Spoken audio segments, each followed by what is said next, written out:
It's 6 o'clock. I'm Lee Agnew. The headlines. Experts say the St Albans sinkhole was on the site of an old clay mine. Investigations continue into a fatal explosion at Hoddesdon, and shoppers charged for plastic bags from this morning. BBC Three Counties Radio. An old clay mine is the cause of a 60-foot wide sinkhole which has appeared in St Albans. Experts from British Geological Survey have been examining the hole, which opened up overnight in Fontmell Close on Thursday. Ollie Bayliss reports. Experts have confirmed that the St Albans street has been built over an old Victorian brickworks, which have left underground holes where clay has been mined. They believe that a thin layer of chalk supporting the street is likely to have been eroded away by water, causing the road to collapse last Thursday. Police are continuing to question a man following an explosion in Hoddesdon which killed 2 people. The blast took place at an industrial unit on Saturday afternoon. Catherine Boyle reports. Emergency services were called to the unit on Plumpton Road, where they found 3 men injured. They were taken to hospital, but one in his 40s and another in his 30s later died. A third man, who's in his 20s with minor injuries, has now been discharged. A 40-year-old man from Hoddesdon's been arrested on suspicion of health and safety offences and manslaughter by gross negligence. Police are appealing for witnesses to a fatal accident at Gosmore near Hitchin yesterday morning. The crash, involving a single blue Peugeot, took place on Preston Road in the early hours. A second person who was in the car is being treated in hospital. A woman from Chesham whose relatives fled Syria has written to the government asking for help to bring them to the UK. Najua Huiji has an aunt and cousins living in a refugee camp in Lebanon. She told Three Counties Radio she's doing all she can to get them here. We have sent letters to the Home Office, and we represented our petition to the local MP Cheryl Gillen, and we sent in a letter to the United Nations High Commissioner for Refugees to try and get my families selected. Shoppers will have to pay at least 5 pence for plastic bags at supermarkets and large shops from this morning. The government hopes it will cut their use by 80%. Fintan Hastings is from the British Retail Consortium. We've already seen a significant drop in the number of plastic bags used in England since 2006. We've gone down by about a third, so we are seeing progress. But if we want to see the major progress we've seen in the other parts of the UK, between 70 and 80% reductions, a charge seems to be the way to go based on experience there. In sport, Liverpool have sacked manager Brendan Rodgers after 3.5 years in charge. Watford drew 1-1 with Bournemouth in the Premier League, while the MK Dons got a draw in the Championship. It was another victory for Luton Town in League 2, but defeat for Wycombe Wanderers and Stevenage. The weather will be windy and cloudy with rain for most of the day. Top temperatures today around 18 degrees Celsius, 64 degrees Fahrenheit. You can get the latest news and sport online at bbc.co.uk/Three Counties. I'm a truck.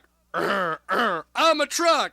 Say, mister, are you a truck? Yeah, I'm a truck. Can I have a ride? Sure, hop in. Oh, I'm a truck. I'm a truck.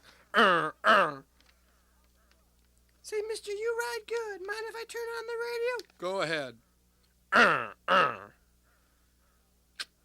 Now the chart topper on this week's Top 30 Countdown. I'm a truck. I'm a truck.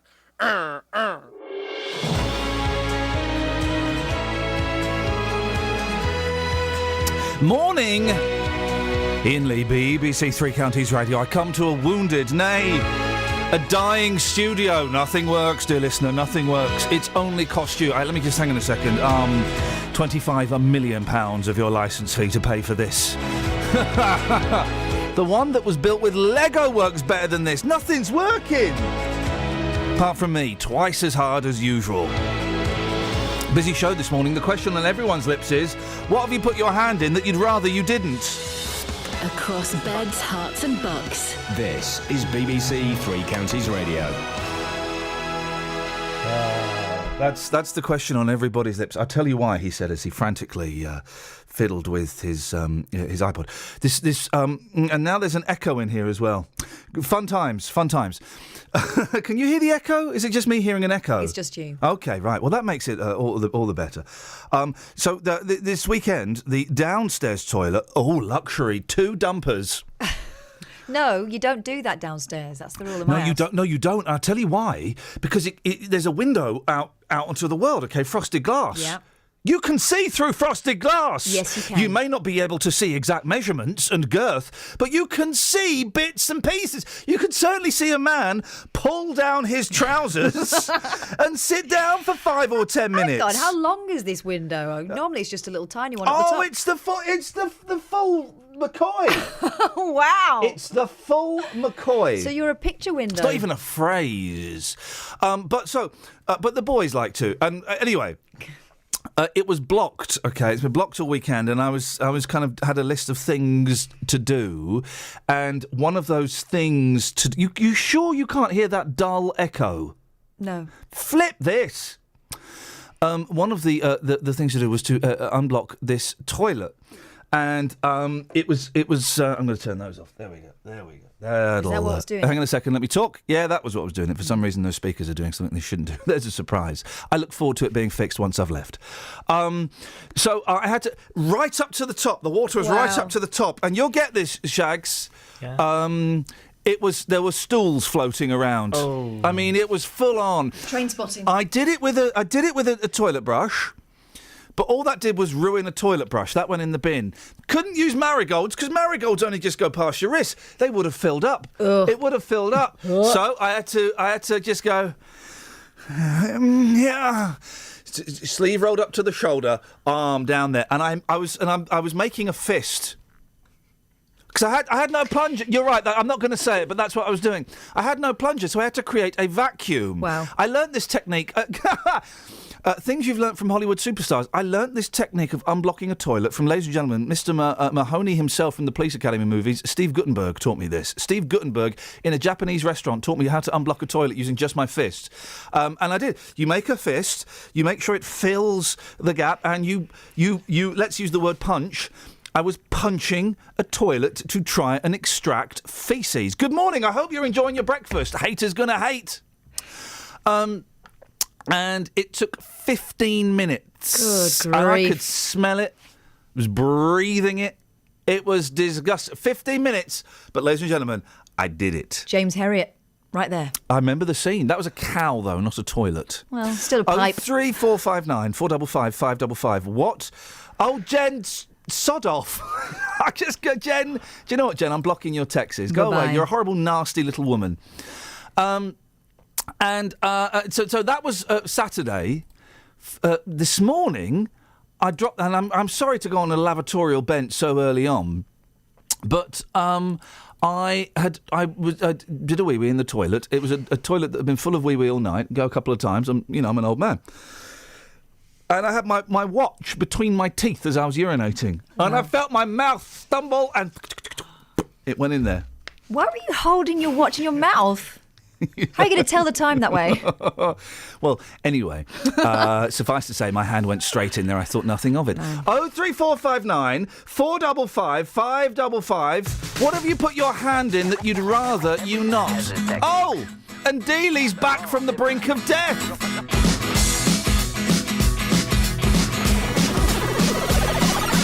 They said you're not normal, why don't you sing R&B? I said I got no rhythm and I got no blues, I'm as happy as can be. They said how can you not bop to hip-hop? I said I most certainly do. Did you not see me dancing the other night like the girls on Channel U? Yeah, I can wind down low, be like the girls in the videos, but for me that's much too slow because I prefer rock and roll. I say yeah, I can wind down low, dance like the girls in the videos, but for me that's a no-no because I prefer rock. Just bear with me. Can you hear me? No, it's another thing. They say why'd you wear a shirt and tie? Now that's a bit bizarre. I said I like to look good when I go on stage, strumming my guitar. I like to sing my songs about real life things like good times and romance, and I prefer to do it in my skinny jeans and minuscule hot pants. Every man has his technique, Cause this baby got no back. and they're all different. Yeah, I can wind down low, be like the girls in the videos, but for me that's much too slow because I prefer rock and roll. I say yeah, I can wind down low, dance like the girls in the videos, but for me that's a no-no because I prefer rock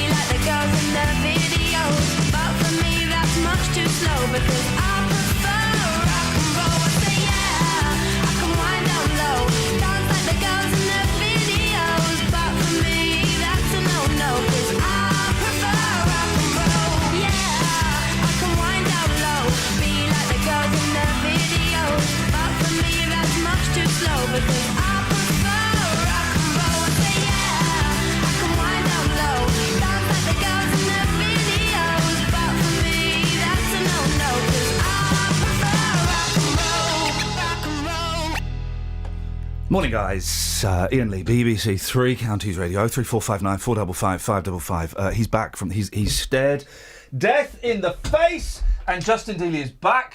And we will speak to him later on. But boy, oh boy, isn't it great to have... what's his name? Justin, and do you know what? He's smelling amazing. He smells amazing, like a sexy lady boy. He really does. And they do smell amazing, which is what makes them one of the reasons they're so attractive. Now, last week, a 60-foot sinkhole appeared in a street in St Albans.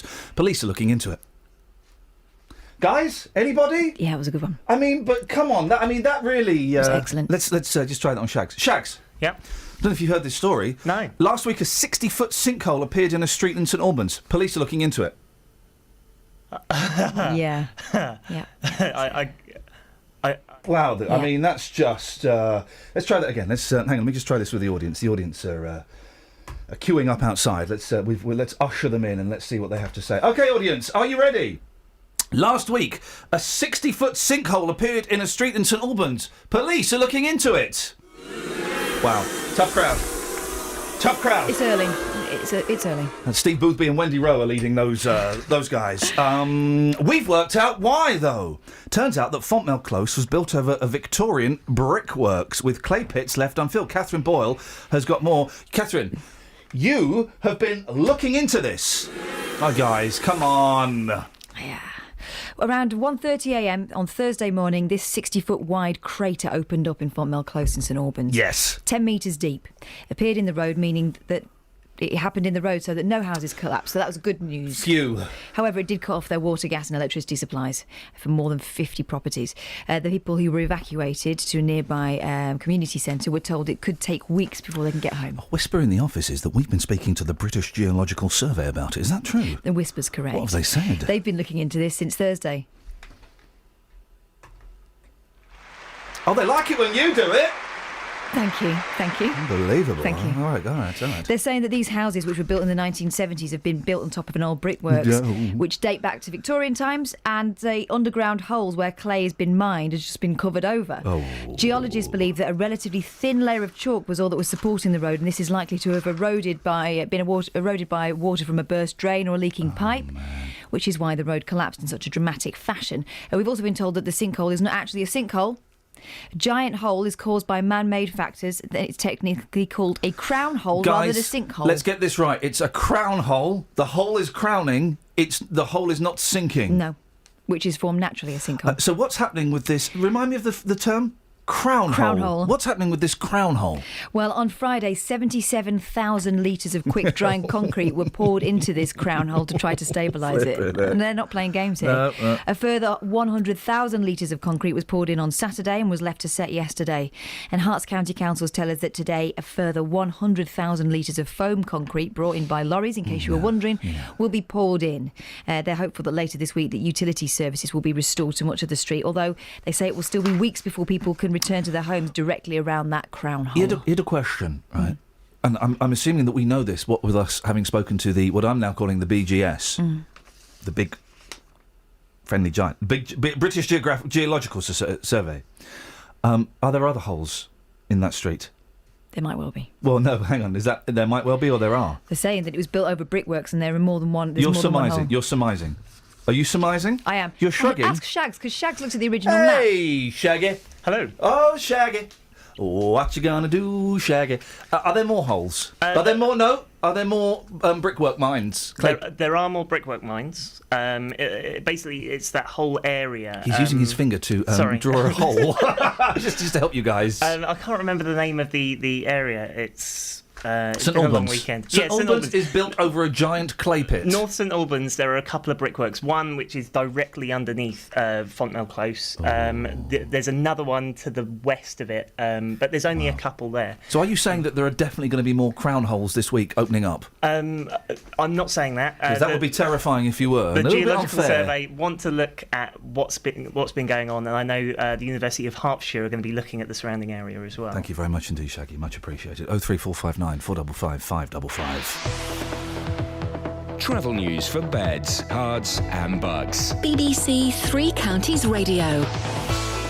The northbound A1M closed this morning between junctions 9 and 10, Letchworth up to Stotfold because of a police incident. It's been closed off since around 2 o'clock this morning. Norton Road between Icknield Way and Norton Berry Lane, and Norton's also closed. And we understand that there is a diversion still in place, taking the A505 east, then the B197 into Baldock, right at the end of the High Street towards Royston, and then left onto Station Road, and then north back to the A1M at junction 10. Now the westbound A414, that's also closed this morning towards the M1 from the Park Street roundabout. That's where the closure point is after a serious accident that happened just after 2 o'clock this morning. M25 anti-clockwise already queues 21 to 19 round towards Watford. The southbound M1 looking heavy on the sensors passing Toddington services. No reported problems though for trains this morning. James Worley, BBC Three Counties Radio. James, thank you so much. I mean, we're sincerely thanking you. 03459 455 555. You can call us about what you've put your hand in. And give us a call about anything you want, to be honest. You know, we're very, very slack here. 6:16. It's Monday, the 5th of October. We're all going to die. Not today. That's not the news headline. I just mean, just think about it. At some point, guys, it's game over. These are the headlines. Experts say a sinkhole in St Albans was on the site of an old clay mine. Police are still questioning a man following an explosion in Hoddesdon which killed 2 people.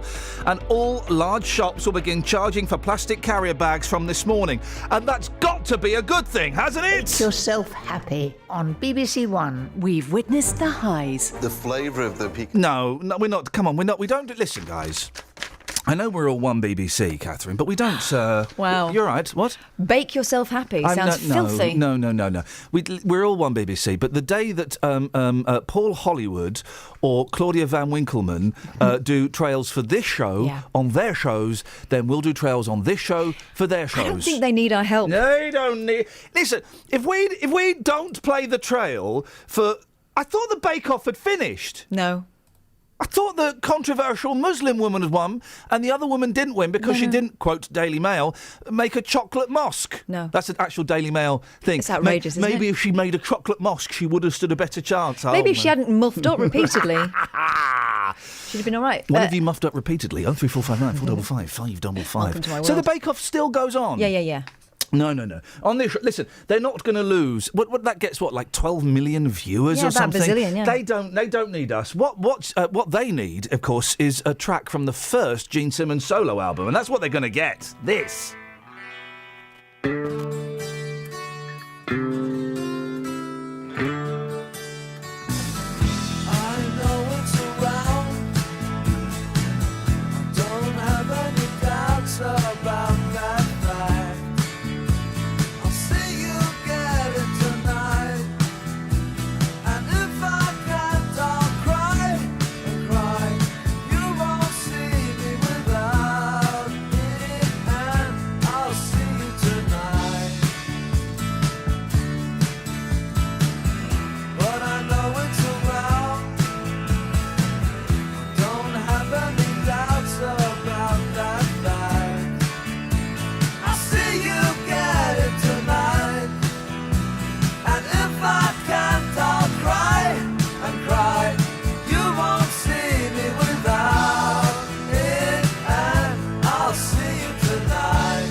Do you know what? The more I think about it, the more I love that song. It's good. It's nice. It's Gene Simmons from Kiss trying to be the Beatles. It does sound a bit George Harrison-y. Do you want to know? I love that album. I did go through a big Kiss thing. We talked about this on Saturday show, and we can do this again today.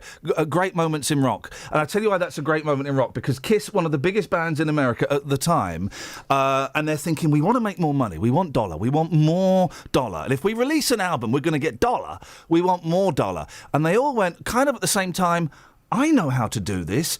If we all release, there's 4 of them, if we all release a solo album on the same day, we'll all get 4 times the money than if we just released a Kiss album. They released the 4 solo albums all at the same time, the same day. They sold about 26 copies of all. And then the Kiss machine started collapsing around their ears. You told me that half of Kiss were coked up their eyeballs. Half were. And surprisingly, the guy that was coked up the most delivered the best album.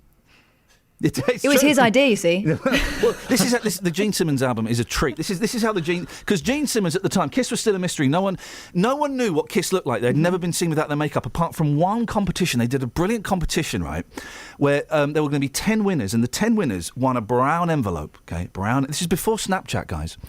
Kiss invented Snapchat. They had a brown envelope, and they opened the envelope, and there was a picture of all 4 members of Kiss without their makeup on, and they're going, "Whoa, this is awesome!" But after 5 minutes, the picture faded to nothing. Really? Yeah, isn't that cool? That's Snapchat. very cool. Is that Snapchat? Yeah, I send Shaggy a picture of my winkle and it disappears. Yeah. Is that what happens? Yeah. Every time. What, in real life? Or? Why was the makeup thing? Is it because they're just okay looking blokes, but they weren't hot? They were really into 2 bands. Kiss were influenced by Slade and the New York Dolls, and the New York Dolls were a lot of makeup, and they just took it to the. They'll say it's all to do with Japanese. Kabuki or whatever. Thank you very much indeed, because I nearly flipped the older. Say it again. Kabuki. Thank you very much indeed. It's not. They were just copying. Anyway, but it's great because now they can never age. They're all in their late 60s. They look the same. Gene Simmons is doing his best. Well, yeah, but with the makeup on, they look the same. The makeup and the wigs, they look the same. It's not even the same drummer and guitarist. You don't know that. They look the same. Genius. 03. But anyway, the point was, Gene Simmons was perceived as being kind of like the devil. Everyone, people thought that Kiss stood for Knights in Satan's Service, right? Did they? They did. And so Gene Simmons was perceived as being this kind of dark satanic figure, He right? had a very long tongue. Before we knew, there were rumours that he'd had a cow's tongue transplanted. The 70s are great, weren't they? That was a thing that people thought. Before we knew that, actually they were shysters and shucksters. Careful. Hucksters, shysters and hucksters who were just after your buck, okay? Before we knew that, everyone thought they were like demons and stuff like that. And so they expected the Gene Simmons album to be like dark, satanic kind of thing. This is how the Gene Simmons album starts, right? And so everyone thought, oh, God, yeah. Gene's was the biggest seller, I think, the second biggest seller. And it was like, oh, yeah, this is really satanic. This is, flipping heck, this is, God, this is scary. And it gets scarier. Oh. This is people going, wow, this is actually, Gene's, this rocks, man.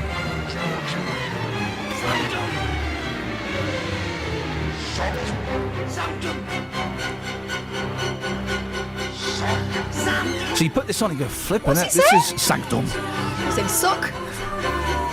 They did have an album called Suck My Kiss.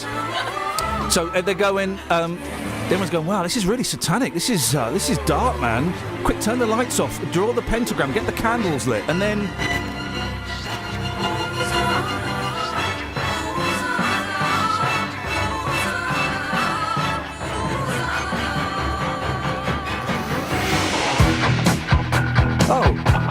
Oh, it's soft rock. Oh, soft rock, I see, right. Oh, it's all right. Soft rock, hang on. Great rhyme.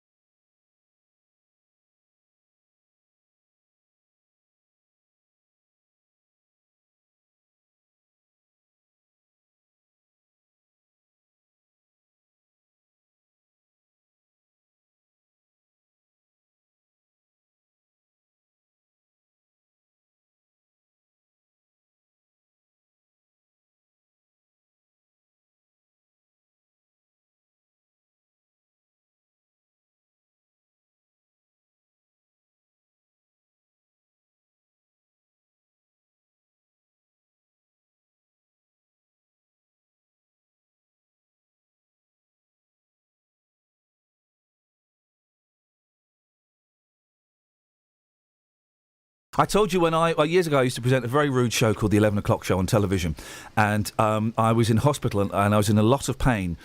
And I was about to have an injection of sweet, sweet morphine into my bum. And as the guy was flicking the needle, he said, "You're that bloke off the telly, aren't you?" I was like, "Yes!" I mean, yeah. You had a picture of me, and underneath you had the caption "Lazy Scrounger." Oh. Then he rudely inserted his needle into my bottom, and boy oh boy, it was one of the most unpleasant things I've ever had done to my bottom. Justin, we'll talk more about your brush with death later on. It's good to have you back. You're fit and well, yeah? I'm fit and well, boss. Okay, yeah, well, 95%. Yes. Okay, we're going to have more insight into Justin Dealey's hospital diary coming up later on. But before that, Justin, it's not about us. Yeah. It's about a woman who's hitting out at Central Beds Council for refusing to help her charge her mobility scooter. At the moment, Teresa Howe has to drop a cable. Oh, hang on, has to drop an extension cable, out of her council flat window. You right, Kath? Yeah. The council's refusing to install an outside socket, saying it's not part of their general day-to-day budget. Dealey, tell us why this socket is so important.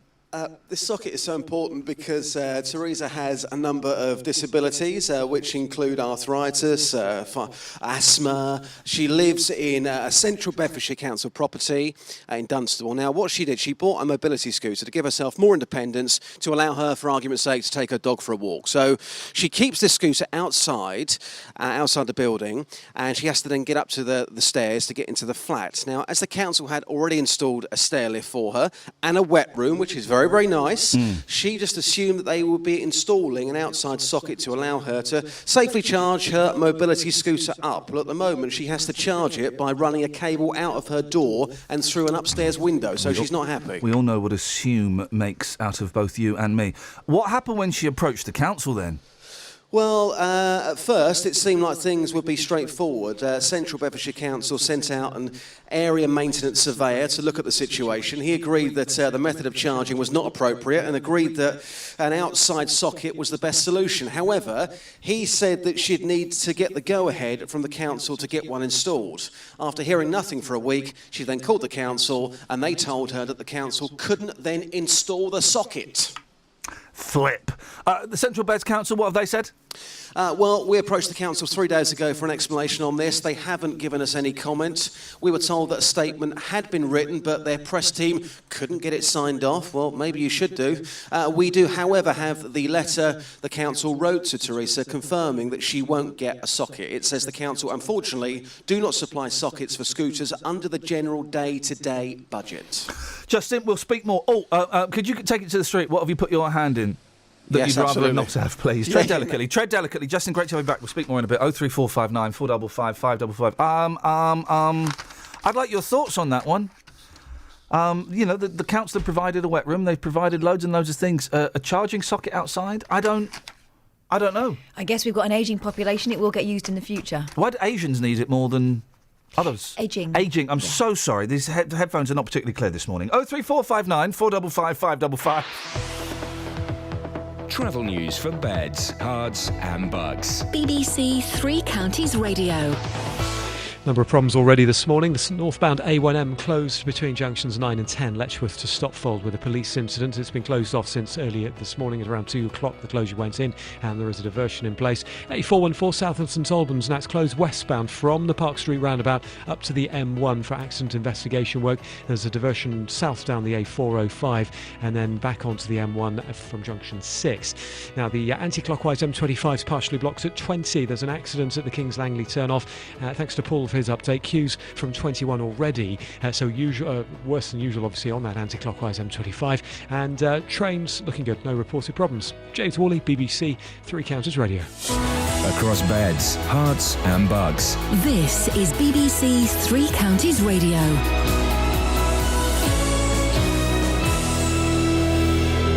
It's 6:30. I'm Lee Agnew. The headlines. Experts say a large sinkhole which appeared on a street in St Albans is on the site of an old clay mine. Work will continue this morning to fill it. Police are continuing to question a man following an explosion in Hoddesdon which killed 2 people. The blast took place at an industrial unit in Plumpton Road. And shoppers will have to pay at least 5 pence for plastic bags at supermarkets and large shops from this morning. The government hopes it will cut their use by 80%. The weather will be windy and cloudy with rain for most of the day. Top temperatures today around 18 degrees Celsius, 64 degrees Fahrenheit. Three Counties Sports. BBC Three Counties Radio. Liverpool have sacked manager Brendan Rodgers after 3.5 years in charge. The German Jurgen Klopp is seen as the front-runner for the job. Former England striker Iain Wright had this to say about the former Watford boss's departure. With the Suarez season where he had Suarez and Sterling and Sturridge and Gerrard and Coutinho, and when you've got great players like that, they feed off each other. Great players make other players great around them. I think that's where he was fortunate, and I think that off of the back of that, everything's just gone downhill, and I just think that it was just time. Watford drew 1-1 with Bournemouth in the Premier League, and the MK Dons got a draw in the Championship. Luton Town secured their 4th win in a row in League Two with a 4-1 victory at Hartlepool. Assistant manager Terry Harris praised his side's goalkeeper. We're fortunate that we got... Elsewhere, it was defeat for Wycombe Wanderers and Stevenage. In rugby, England's head coach Stuart Lancaster says he'll decide whether to resign after the World Cup. England were knocked out of the competition after losing to Australia. Ireland are through to the quarter-finals, beating Italy 16-9, but their captain Paul O'Connell says they didn't play that well. Probably a disappointing performance, very inaccurate. I think we just put too many balls down, and when we do that, we can't play our game and give them a lot of momentum. I think you can't turn over ball to them. Guys like Gorey, Parisa, Luke McLean, they're all excellent players. When you hand them ball on a plate like that, they'll do damage to you, and they nearly did. And it was only for a great try-saving tackle by Peter O'Mahony he kept us in the game. And that's BBC Three Counties News and Sport with more at 7 o'clock. Can you make a tune? You can sing a tune? You can play a tune on an instrument?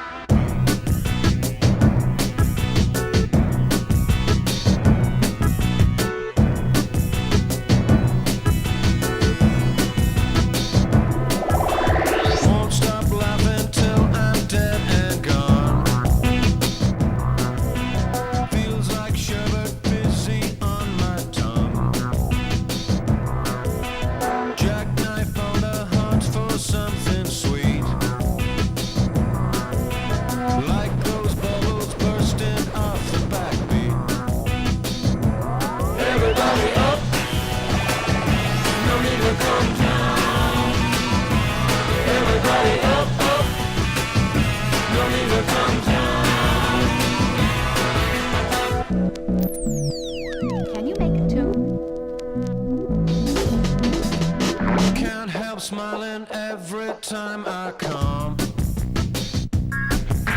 Stardust sparkles flying off my tongue. Most I hear through loving, that's a fact. A little death or maybe a heart attack. Everybody up, no need to come down. Everybody up.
You don't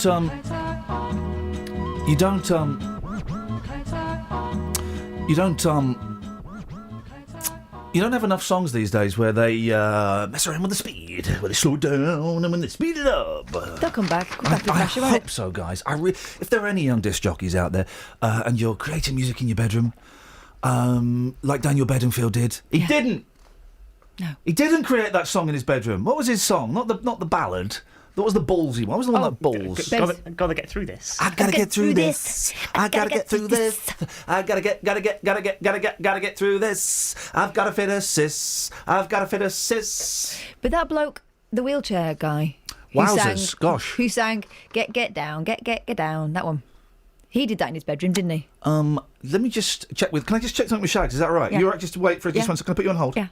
Shags? Yeah? With the BBC? Yeah? Are we allowed to say that wheelchair guy? We just have. Thanks very much indeed. Okay, I have no idea. I don't think that was the name of his band.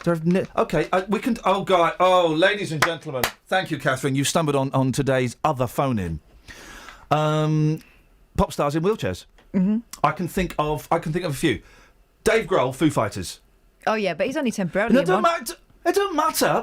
Hey, we're not going to discriminate here, guys. If we're not going to discriminate, they can be in a wheelchair for a short period of time. Okay. Reardon McShay. Sorry? Reardon O'Reilly? No.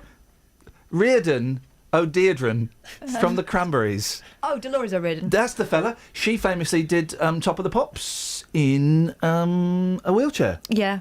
There was a guy who did a cover of I'm a Believer in 1976, and I can't remember his name. He's quite Robert Wyatt.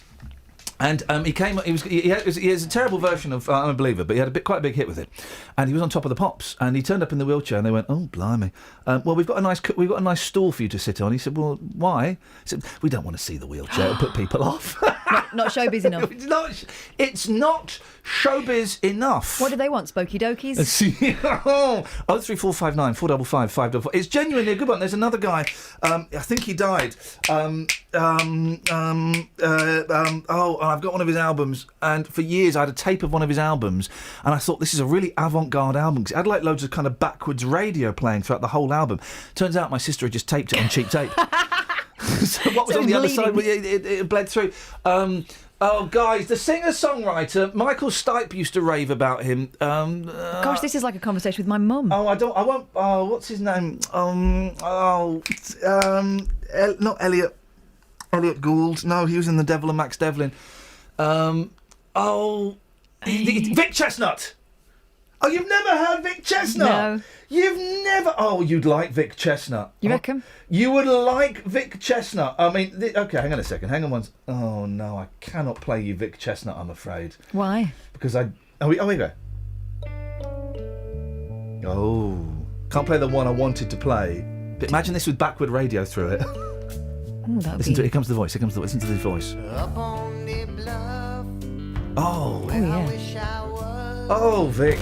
Twisting up the pages of history. Oh, ladies and gentlemen. That's nice. Oh, do you know what? I'm going to see if I can get gravity of the situation. It's a downer, but boy, oh boy, what a downer. Speaking of... Oh. Wow, Justin's transferred himself to the 1940s and an old, crackly 78 record. Good morning, Justin. Nope.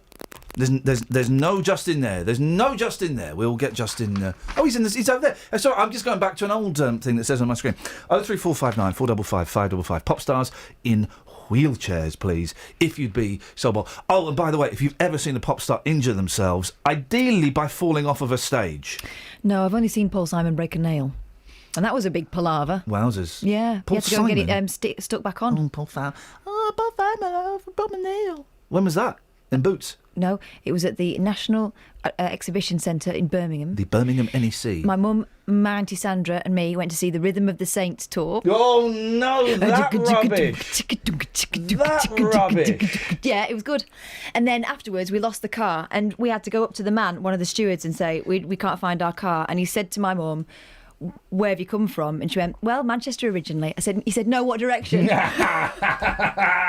When I was younger, so much younger than today, and let's be honest and say that my life was a little bit cloudy, I would lose my car all the time. I got to the point where I would have to leave the flat 45 minutes early if there was any chance of me finding where on earth I'd parked my car. My first car was a silver Corsa, like everybody else's. There we go. I was always trying to get into other people's cars. Oh, Always. I've done that. The keys work, didn't they? Well, yeah, they do. But also, I don't. Well, guys, okay. If I know I'm not going to be long, I don't lock my car, right? And so I got into my car, and there was a woman in there, and I went, all right. She went, hello? And I went, yeah. Sorry, what are you doing in my car? She said, no. What are you doing in my car? And I went, oh, flipping heck, I'm so sorry. You look round, it's much tidier, there were no twigs. And I'm now married to that woman. That's not true.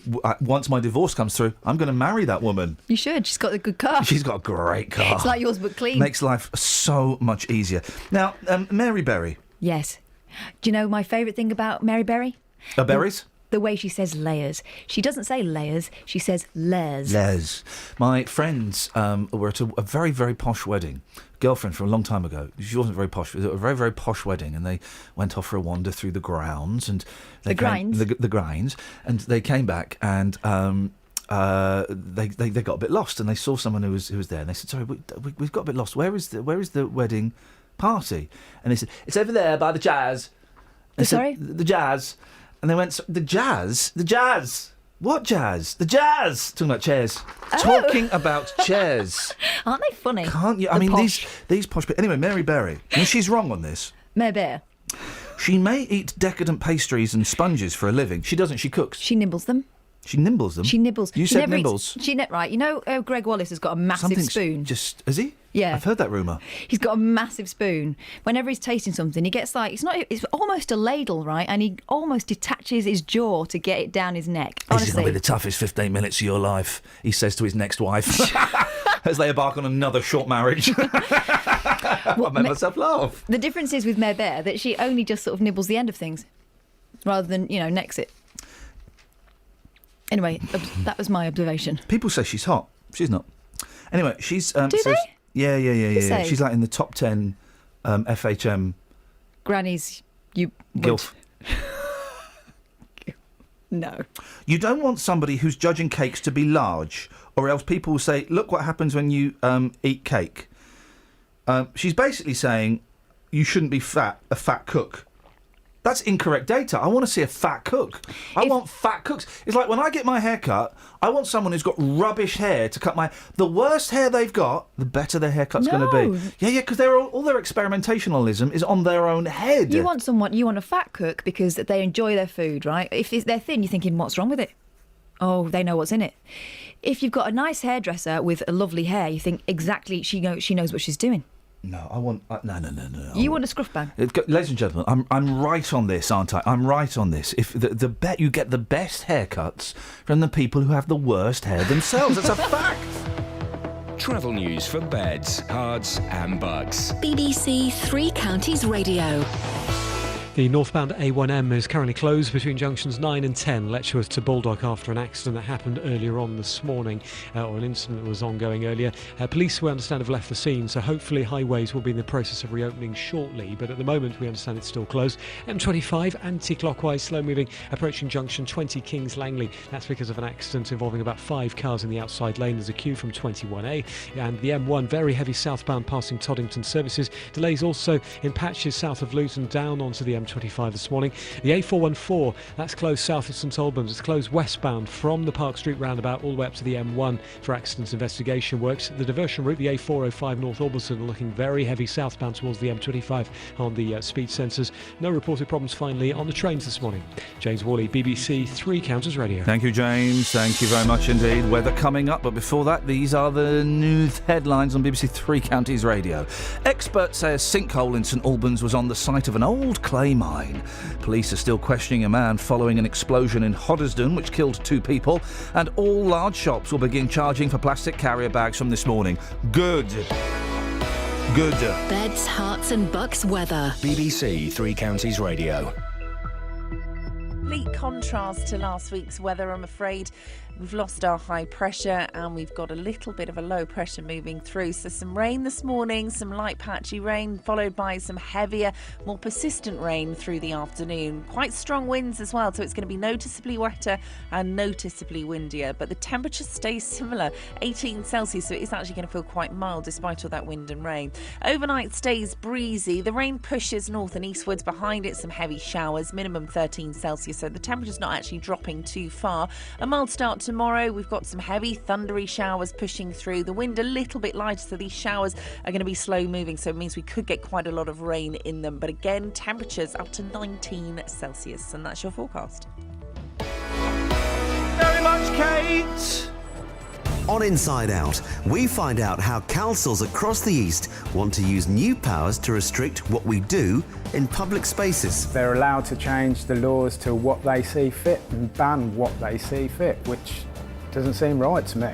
We see how satellite technology is helping farmers increase yields and use fewer pesticides. And we join two flying phobics on a weekend course in Luton to see if they can overcome their fear. It's the one thing in my life that's always scared me. You know, I've been known to walk away from flights and drive my friend's car home. That's Inside Out, tonight, 7:30 on BBC One.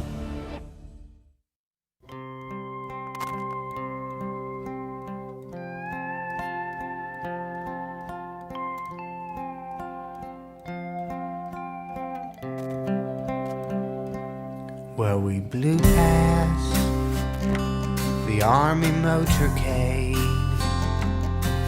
and its abnormal load haulage.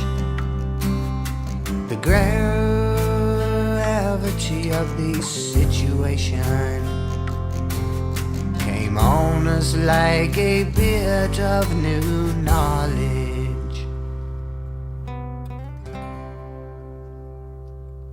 Well, the bubbliest, a bubble bath, broke down on the bank. The gravity of the situation is why our old thought bubble sank.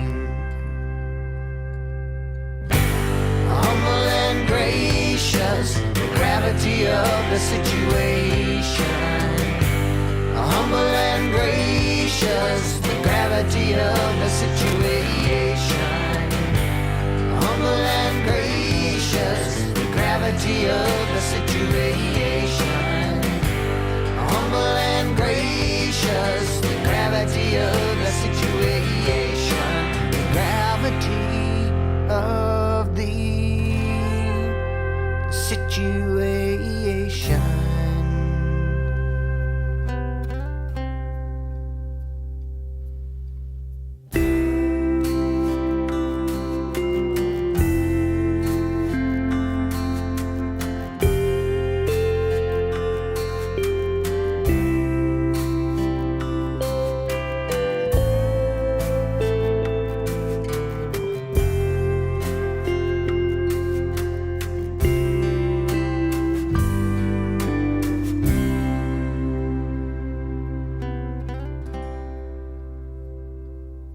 Well, a fat, hungry English crow was picking at a carcass.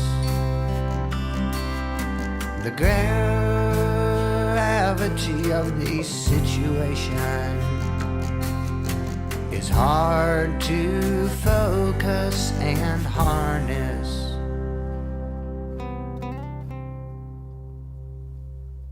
Well, we met Bill Lowry at the Queen's Hall. The gravity of the situation became apparent to us all. Humble and gracious, the gravity of the situation. Humble and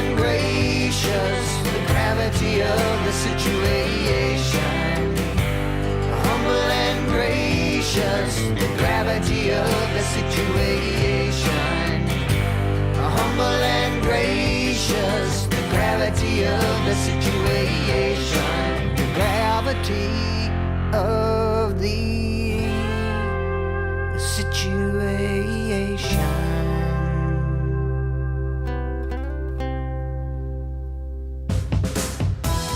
Across beds, hearts and bugs. This is Edward Adu on BBC Three Counties Radio.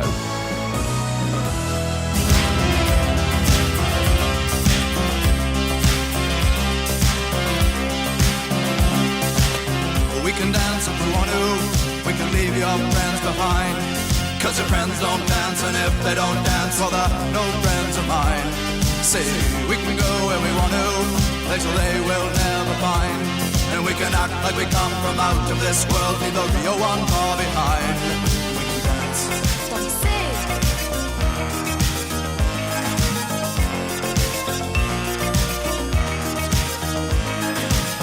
We can go if we want to, night is young and so am I.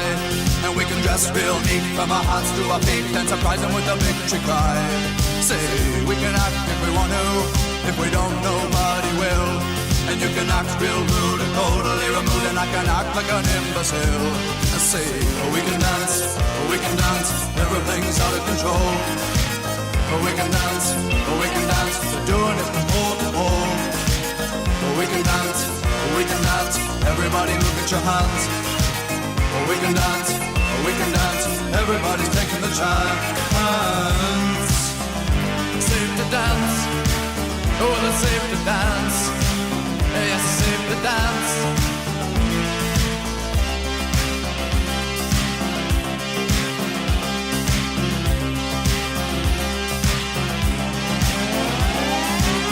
We can dance if we want to, we've got all your life in mind. As long as we abuse it, never gonna lose it, everything will work out right. I say, we can dance if we want to, we can leave your friends behind. Because your friends don't dance, and if they don't dance, well they're no friends of mine. I say, we can dance, everything's out of control. But we can dance, we're doing it from pole to pole. But we can dance, everybody look at your hands. But we can dance, everybody's taking a chance. Well, it's safe to dance, yes it's safe to dance. Well, it's safe to dance, well it's safe to dance. Yes, it's safe to dance. Morning, guys. Where else? Hey, Heart Radio. Where's the nearest Heart station, Catherine? Shags? Where's the nearest Heart station? Northampton. Okay, we're going to go after the show, guys. You, and you. Yeah. You Yeah. and Dealey, we're all jumping in my car. We're driving. Is it Northampton, Justin? I think it is Northampton or Milton Keynes. I'm pretty much sure it's Northampton, though. Okay, well then we're not going to Google it first. We're just going to take a punt. And if we're wrong, we'll have a nice day out. We're all going to jump in my car. I've got it cleaned, so there's plenty of room. We're going to drive to Northampton, and we're all going to do something unpleasant in a bag. Excellent. Well, tell you what, go and get a Mackie D's first, so it's brewing. Then we'll use the bag. Yep. We'll all do it in there. And then we'll just... what do you want to do, Just? You're the master. This throw it at the windows, put it through the letterbox? To be fair, throwing it at the window is way too easy. I would probably go inside and say, look, I've got a very special package for the manager here. Just slip your hands in there, and when he puts his hands in, the other way you go. Simple. The other way you go. That's it, ladies and gentlemen. We're going to... honestly, you ought to be bowing down at our feet this morning. Vic Chestnut, followed by Safety Dance. Dealey! Yes, Speaking boss. of putting hands in things that are unwanted, I had my hand for 20 minutes. I was punching a toilet as we didn't have a plunger. I had to make my fist into the shape of a plunger, and I had to... And we all know the word I want to use, and I'm deliberately not using it. Can you use pump instead? I was pumping the toilet hard, and the stuff that was coming out was... but I just didn't... And it worked. And then this morning I dropped my watch in a urine-filled toilet where that urine had been brewing. Good morning, guys. And can't wait to go on the grape page later on today. And I fished out my watch. Justin, we're asking this morning, what have you put your hands in that you'd rather not? You've taken this to the streets. I have. So some very interesting perspectives. Again, universal, this one. You can put your hands in things which are wrong right the way across the world. Here's what happened on the streets. Hot water. Say again? Hot water. Hot water? Yeah, hot. I didn't know it's hot. How hot? Smoking hot or steaming hot? Or? Oh, steaming everything. All of the hottest. And where were you at the time? Home. Where's home? Where I live. Let's get the Polish perspective. Sir, what's the worst thing you've ever put your hand in by mistake? It's a great Polish laugh.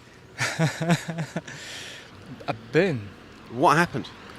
Well, no, I just lifted it lid and then it was there. Something sticky. Okay, I think we'll leave it there. It's a great Polish perspective. Thanks very much. Cheers. Justin, I've got one. Listen, welcome back. Thank you. One question off the back of that. Yeah. Where's home? Where's home? Yes, that was the question to that gentleman. The ex-answer, where I live.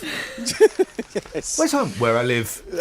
Well, listen, he didn't want to go into any further details. I mean, I'm not saying anything more for legal reasons. We've got time for one of these. Hang on.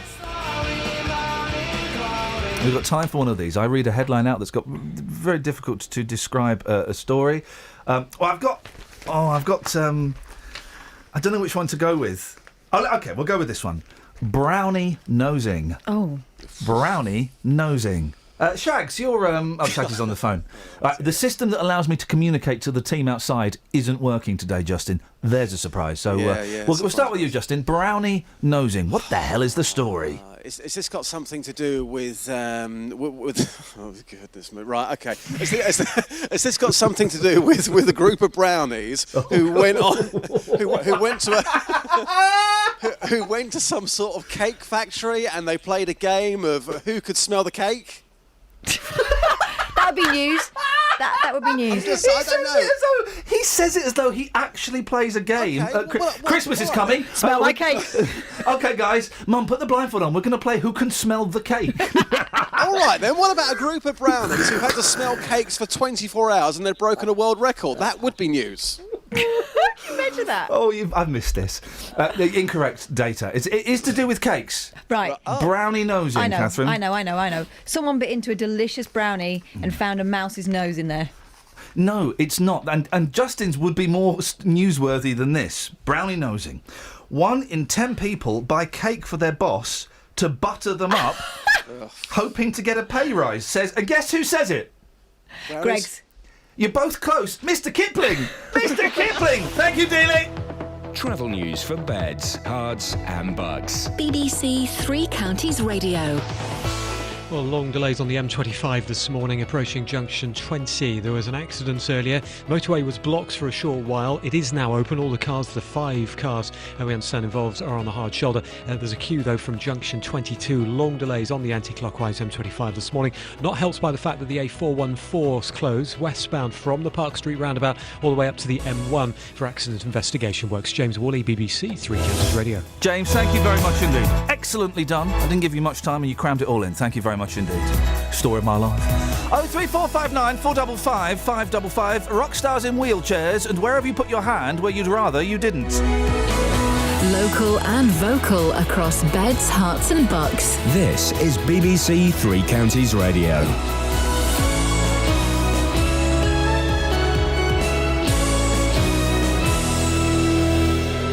7 o'clock, I'm Lee Agnew. The headlines. Investigations continue into a fatal explosion at Hoddesdon.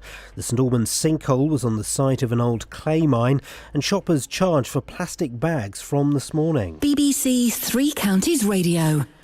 Work will continue this morning to fill a large sinkhole which appeared in St Albans. People who live in Fontmell Close have been unable to return to their homes since the collapse last Thursday.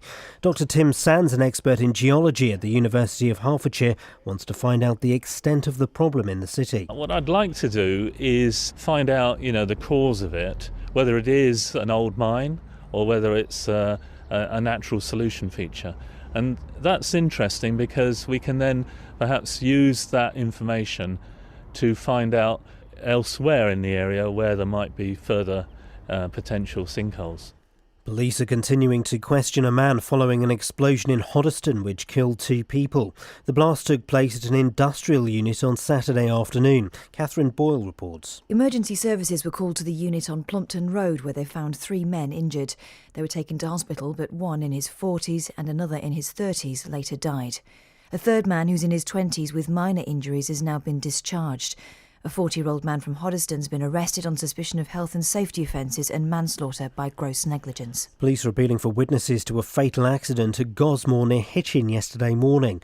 The crash involving a single blue Peugeot took place on Preston Road in the early hours. A second person who was in the car is being treated in hospital.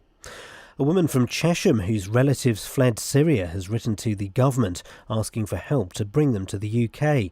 Najua Huiji has an aunt and cousins at a refugee camp in Lebanon. She told Three Counties Radio she's doing all she can to get them here. We have sent letters to the Home Office and we represented our petition to the local MP Cheryl Gillen, and we sent in a letter to the United Nations High Commissioner for Refugees to try and get my families selected.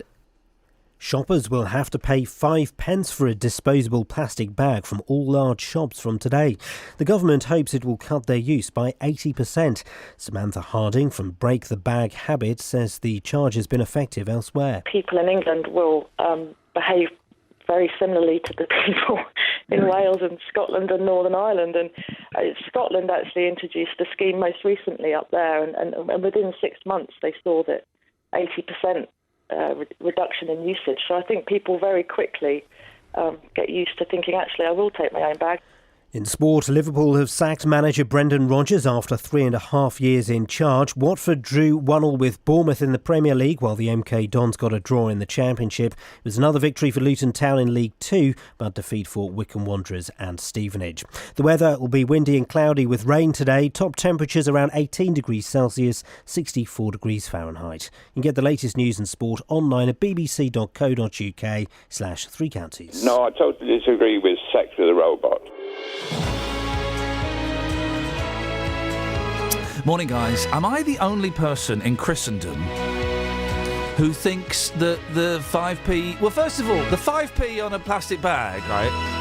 I'm not really that bothered about. Everyone's like, oh, it's disgusting. Got 5 pence on a plastic bag. I've got to spend 5p on a plastic bag. I'm going giving them my money already. Just give me the plastic fee.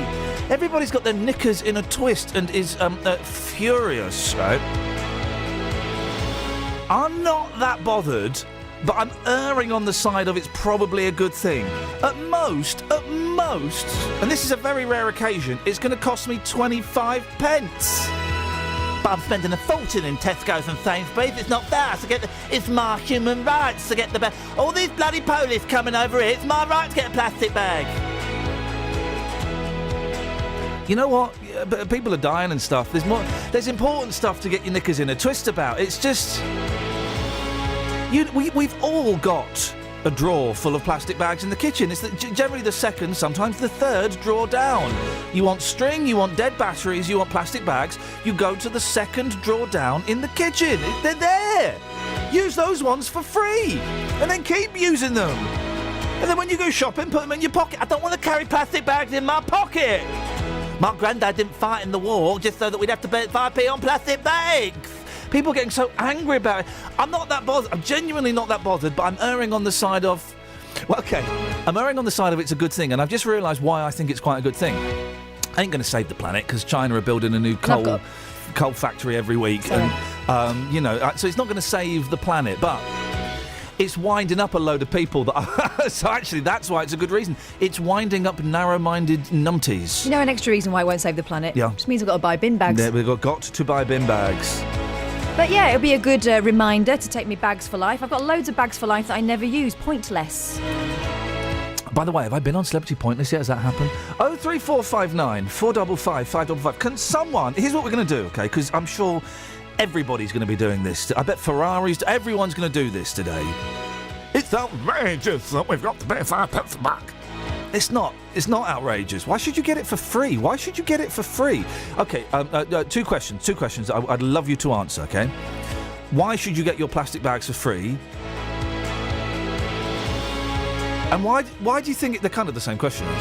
OK, one question. Well, let's focus it down. Laser beam. Why is it a bad thing that you've got to pay for your plastic bags now? Why is that a bad thing? Can someone tell me why it's a bad thing? Here's the caveat. You're not allowed to phone up and say, well, I spend a load of money in that shop already. It don't matter. Don't mean just because you spend a load of money in that shop already, you should get a free bag of chips. Or a free sandwich. Well, I should get my I should get my loaf of bread free because I spent a fortune in that shop already. Well, I mean, no, it doesn't work like Across that. beds, hearts and bucks. This is BBC Three Counties Radio. Everyone's getting so angry about it. And do you know what? I spent a weekend trying to sort out my mum's pension, her work pension that she should have got on Friday. And due to the fact that the company that runs it are complete and utter bells, and ignored my requests to send all of the correspondence to me because I've got power of attorney, so legally they're obliged to send it to me. They ignored that. I've now got to find her blooming wedding licence from, I don't even know when they got married, like the olden days. It's like the 70s or the 60s or something. It was probably carved in stone. That's how long.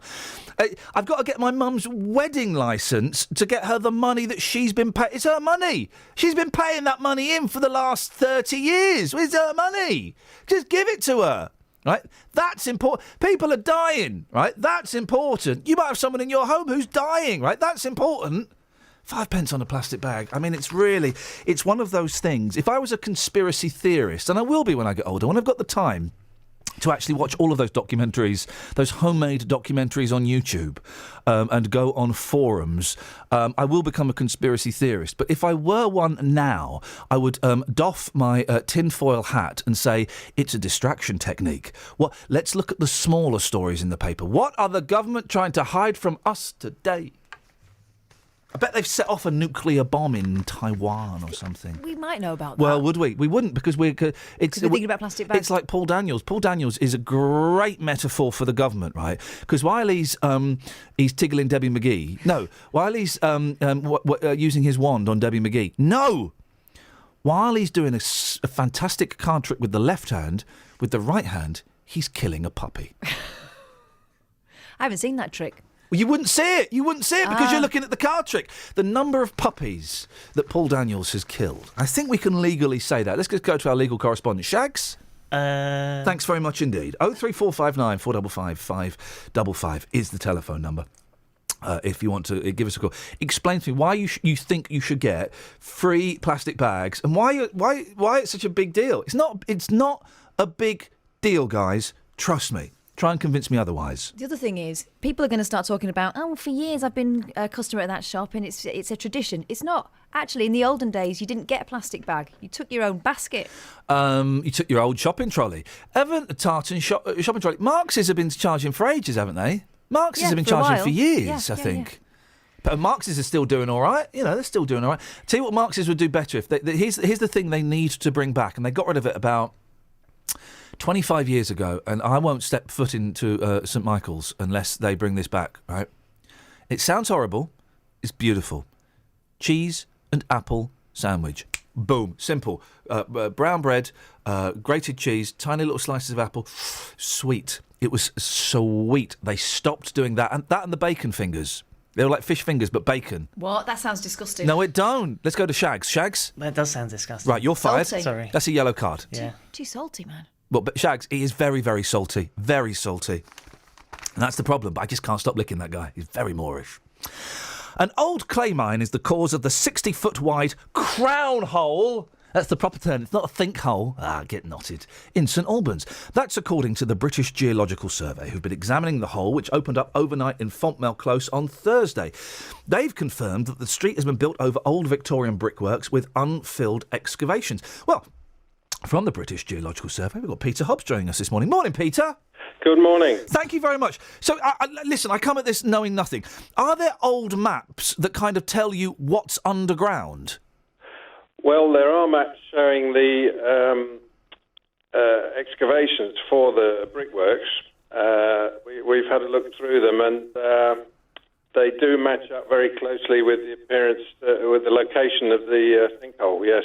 So what exactly is underground then? Is it, what, tunnels? Is it kind of a factory? What is it? Well, it looks to have been a quarry for clay for making bricks, and this working probably went down to the chalk, which is at a depth of about 4 or 5 metres. But, crucially, there looks like there may have been some shaft going further down into the chalk, possibly down to 10 metres. Wow. But we're not absolutely sure about this, but there are records of shafts going to that depth in the general area. I may ask some questions that you might not be able to answer, or you might think are stupid, and I appreciate your indulgence, Peter, but I find this fascinating. That would have been known, wouldn't it, when someone decided to build that street? They would have known that there were these shafts and this quarry underneath that ground, wouldn't they? I think the answer to that is yes.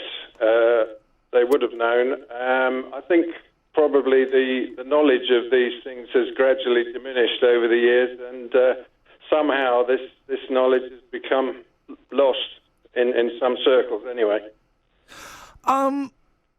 So how would this... and what the difference between a crown hole and a sinkhole? Is a sinkhole just a completely natural phenomenon, and a crown hole is... there is some form of human intervention that took place?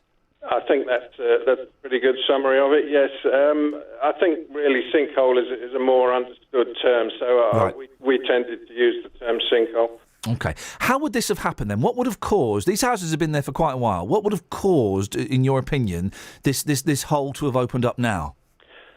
Well, I think what may have happened is that some of the old workings, including possibly a shaft, has not been completely filled in. So it's just maybe bulldozed over and not thoroughly dealt with, you know. And would water erosion have had an impact on it? Or is it just it would have happened at some point anyway?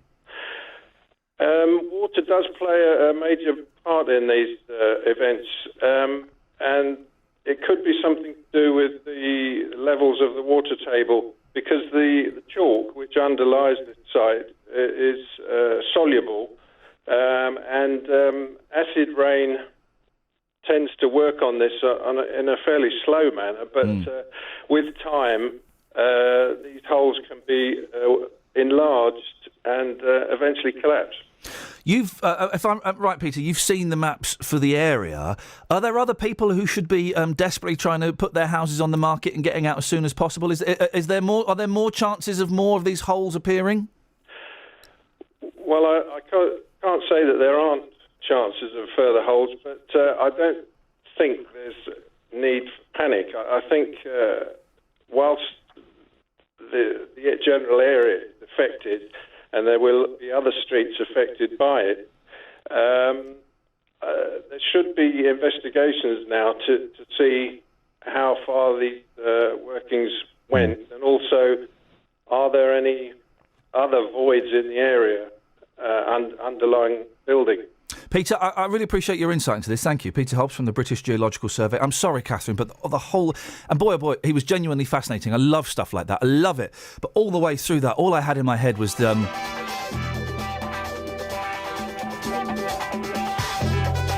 I just had the theme tune from Shaft going on in my head the whole time that he was speaking to me. It was there was no way around it, Peter, and I'm sorry. I hope you couldn't hear it spilling out of my ear holes. Man alive, kids, if you live anywhere near that area, in fact, all children in St Albans, stop jumping up and down on your beds because, this is only my theory. This is not the theory of the British Geological Survey or the BBC, but I suspect it was a fat kid jumping up and down on the bed that caused that hole, or just something like that happening. You know, or the pogoing. Do they still? Hey, here's a question. This, of course, is the theme tune to Diagnosis Murder. When was the last time you saw a kid on a pogo stick? You don't see pogo sticks anymore, do you? Do you? There was a craze for them about 2 years ago. No, there wasn't. You're thinking of 1977. No, honestly, my cousin's kids had one. And I thought, Wow. gosh, I've seen these in the Beano, but I'd never had a go on one. You've never been on then. a pogo stick? Until then. The ones in the 70s, of course, before Elf and Safe, they ruined it. The spring they were loaded with that would send you to the moon. They make a hell of a noise. Man. Whitney. That's another phone in to add in. When was the last time you saw somebody on a pogo stick? And if anybody can please send us a photo of you riding a pogo stick. We'd love to see it. Iain.lee@bbc.co.uk. It'll go straight on the Facebook page, I tell you that. 03459 455 555. It's Pogo Monday. Travel news for beds, cards and bugs. BBC Three Counties Radio. Well, the anti-clockwise M25's queuing from junction 22 St Albans round towards junction 20 for Kings Langley. It's all because of an accident that's now on the hard shoulder, but really slow on the approaches. As a result, the southbound A41 slow, as is the M1, and long delays also on the A405 North Orbital down towards Brickerwood. Not helped by the earlier closure of the A414. The A414 westbound now open from the Park Street roundabout, but there's a long queue from the London Coney roundabout, and that's westbound. Eastbound is also really slow because I think of the congestion around Park Street. Moving on to the A1M, good news, northbound is open between 9 and 10. It was closed earlier because of a police incident. Southbound, though, usual congestion approaching junction 7 Stevenage. And the southbound M1 looking really slow down towards Toddington Services on the sensors this morning. James Worley, BBC Three Counties Radio. Thank you, James. Busy show this morning. Pop stars, rock stars, any musician in a wheelchair. Can't remember why we're doing that, but we are, and it's wonderful. 03459 455 555. Your pogo stick stories. We're going to keep it as vague as that, please. And you tell me why you think you should get free plastic bags. Go on, because I don't get it. Why should you get them for free? 03459 455 555. The way it works is you phone up, you speak to Shags or Catherine, they call you back. So even if you haven't got much money, they call you back. Or you can text us, 81333, start your text 3CR, and if you can say, call us back, we'll call you back. Simple as. These are your headlines on BBC Three Counties Radio. Work will continue this morning to fill a large crown hole in St Albans. 2 men have died after an explosion at an industrial unit in Hoddesdon, and shoppers will have to pay for plastic bags at large shops from this morning. And I don't get why you shouldn't pay for them in small shops. Those guys need the dollar more. Nick Coffer on BBC Three Counties Radio. History coming up very shortly with the brilliant Dan Hill. He's a local historian. Silversworth, amongst other things, has got quite a rich history. As it's further east, there is a lot more influence with regards to things like air raids. Weekdays from 12. Great music as well coming up here on BBC Three Counties Radio. Freddie Mercury, The Great Pretender. Go West as well on its way. First, though, here's T-Rex. Nick Coffer. You know, it's fantastic to be able to get, people like Nathan Bell and Gary Matthew and, experienced but still early on in their careers, giving them the opportunity to come and make music in a lovely environment, Luton Library Theatre. Could you describe modern Britain in 50 records? Stuart McConey is doing just that in his book. I don't think you're ever going to get another Beatles who dominate the pop cultures. Nick Coffer, weekdays from 12 on BBC Three Counties Radio. I think I can do a Stuart McConey. I don't think... I was doing it then. I don't think you're ever going to get a Beatles that's going to come along and change the face of pop musical culture. That's not bad. No. First dibs at Stuart McConey. Bit too manky. He's Wigan.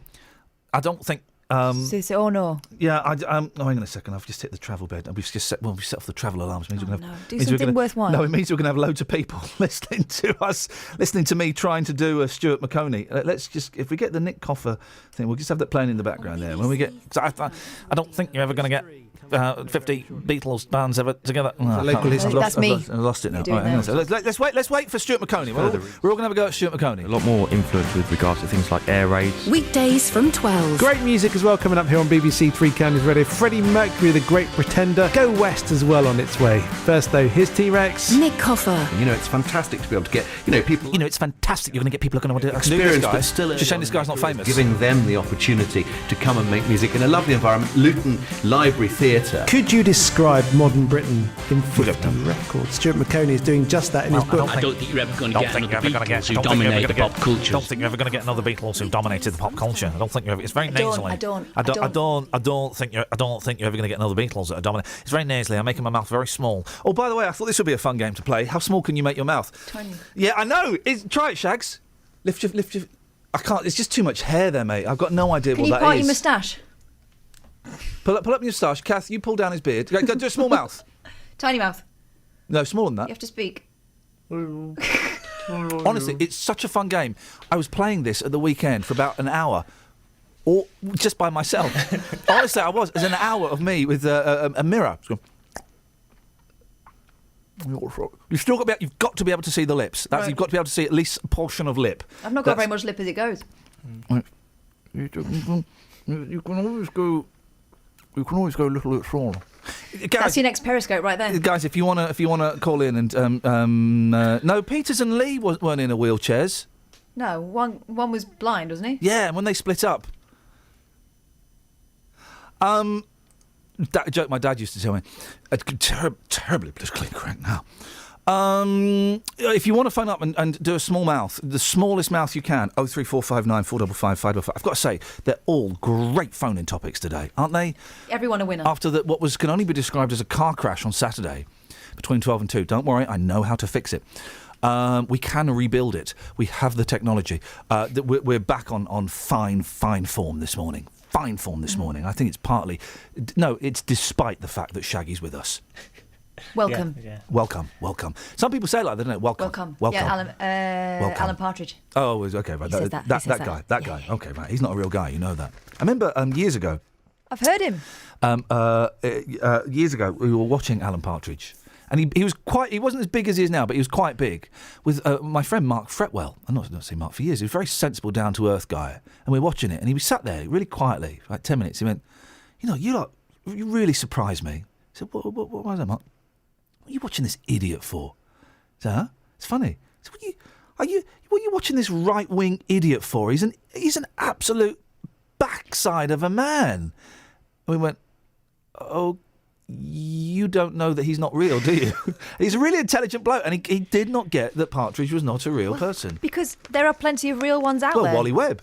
That he's based on Wally. That's not an insult. He's based on Wally Webb. Says Wally Webb. so says Wally Webb. Okay. A disabled woman from Dunstable is frustrated that the council won't install an outside socket so she can charge her mobility scooter. At the moment, council tenant Teresa Howe is having to run an extension cable from her flat window to where she keeps her scooter outside. She's been told by Central Beds Council they cannot supply... Well, you read it there, it's a double negative. I'm not going to read exactly what it says. What it says is they cannot not supply. They cannot supply sockets for scooters under the general day-to-day budget. Well, Teresa joins me on the line now. Good morning, Teresa. Good morning. Thank you very much for joining me this morning. Why do you need this scooter? What does it? How does it help you? Well, basically, I have a lot of disabilities, and my disabilities have got worse. And so I got a mobility scooter, contacted the council and asked them if they could fit a PowerPoint so that I could safely charge my mobility scooter. And their answer was pretty much no. Oh. A couple of things, because it's been a long time since my mum had a mobility scooter, and we were lucky enough that we had a garage. She had a garage at the time. She could park it in and charge it in. Why are the council supposed to supply a charger? No, they're not supposed to supply a charger. Right. But you would think that being in the position that I'm in, I can't move into sheltered accommodation because I'm not old enough, which would be suitable for me. So I'm stuck in the property that I'm in, so I've got to do the best with the property that I'm in and adapt the property that I'm in. And you would think that they would be willing to put in a plug socket, because that's all it is, a plug socket, so that a disabled person can keep their independence. Yeah. How much does a plug socket cost to install these days? I would have absolutely no idea. You've not investigated? I haven't. Why? We are all getting... because it's a communal area in the area of the building, yeah. I wouldn't be allowed to get an electrician in to fit anything in anyway. So even if I did contact an electrician and say, could you come round and put a PowerPoint in for me, I wouldn't be allowed to do that. Why not? You'd be able to get permission off of the... what would you have to go through? The Tenants Association? No, it would have to come from the council because the plug socket would be in a communal area. The council don't have a problem with the plug socket per se, though, do they? It's just that they don't want to put it there. Yeah, I mean, the surveyor so they would probably give you permission. Yeah, go on. Sorry. The surveyor that came out and had a look didn't say that he thought it would be an issue, but then what's happened is he's then come back to me and said, later on during the day, I think after he'd been contacted by yourselves or somebody else, he's then emailed me and said that all he actually requires for the council's consideration is a report from occupational therapy. Yeah. Well, occupational therapy are a department in the council who already look after me and my disabilities. Yeah. So they're already fully aware. I mean, they're even, they've done a wet room for me, everything. Well, we all know, anyone who's dealt with occupational therapy and other sides of the left hand ain't got a clue what the right hand's doing, and the communication between departments is ridiculously difficult. But the comment you raise about you need to get permission from the council, well, it sounds like they would give you that permission. Well, from what you've said. Not necessarily. Like I say, it is a communal area. Yeah. And to do any kind of works in a communal area, you have to get their permission. Yeah. Well, the surveyor came out and said that he didn't see a problem with it in theory. It's just that they weren't going to pay for it. Yeah, basically. Yeah. And my sort of the answer to them is, well, I can't go into accommodation that would have that supplied as part of the accommodation. The council won't let me because I'm apparently not old enough. I'm ill enough, but not old enough. So I can't get into those kinds of accommodations. And if I can't adapt the one that I'm in, where does that leave me? Why don't you get a couple of quotes? I could well do, but again, I'm a disabled person. I live on benefits. I probably wouldn't be able to afford it. Well, but the thing is, we don't know, do we? Because we don't know how much it is. It might well be out of your range. But if you got a couple of quotes, A, you might be able to afford it because it might be cheaper than we think. I've got literally no idea. B, you could then go back to the council and say, well, I've spoken to 2 builders, 2 electricians, and they can do it for this. And that might make them more amenable. If they have a price, that might make them more amenable to doing it. Quite possibly. What I'm saying is, sometimes we've got to, do a little bit of shoveling for ourselves before someone comes and finishes the hole. Oh, absolutely. But then I think I've already been shoveling. I started off with occupational therapy. He referred me to the council, the electric contractors, the council electric contractors. Referred me back to the council housing repairs team. The council housing repairs team referred me back to the surveyor. So I think I've done the rounds around the council and eventually got to somebody that could make a decision. And they've made a decision. And then it's actually turned out that actually he doesn't make the decision. Somebody else does. And they're saying that's not in their day-to-day budget. I understand that. I wouldn't expect it to be in their day-to-day budget, but there must be an emergency fund budget for situations like this. We've got a disabled person living in an unsuitable accommodation. You can't move her into suitable accommodation. Do you just want to move? Is that what it is? You just want to move? No, I love my home. Yeah. And as much as I would, sheltered accommodation would be so much more suitable for me, it's out of my reach because of my age. And so I'm kind of stuck in the kind of accommodation that I'm in, and I feel that if they won't help me adapt it, I'm sort of stuck somewhere in the middle. All right.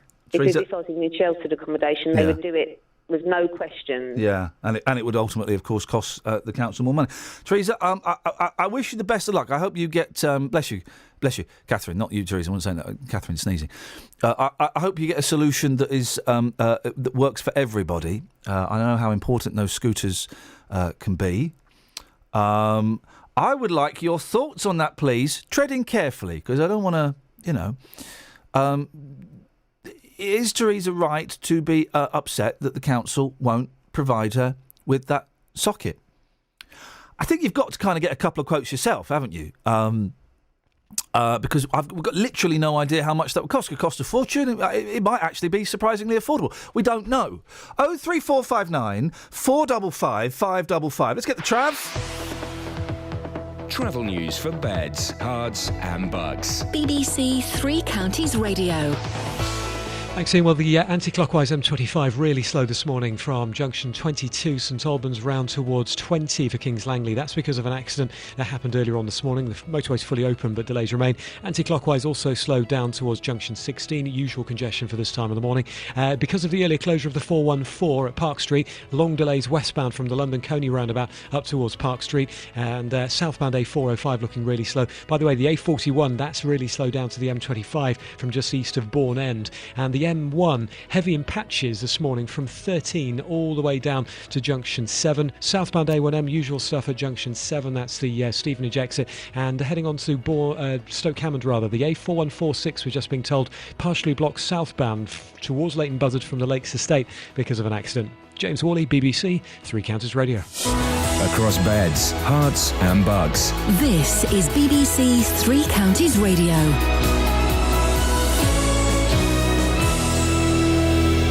It's 7:30. I'm Lee Agnew. The headlines. Experts say a large sinkhole which appeared on a street in St Albans is on the site of an old clay mine. Work will continue this morning to fill it with foam concrete.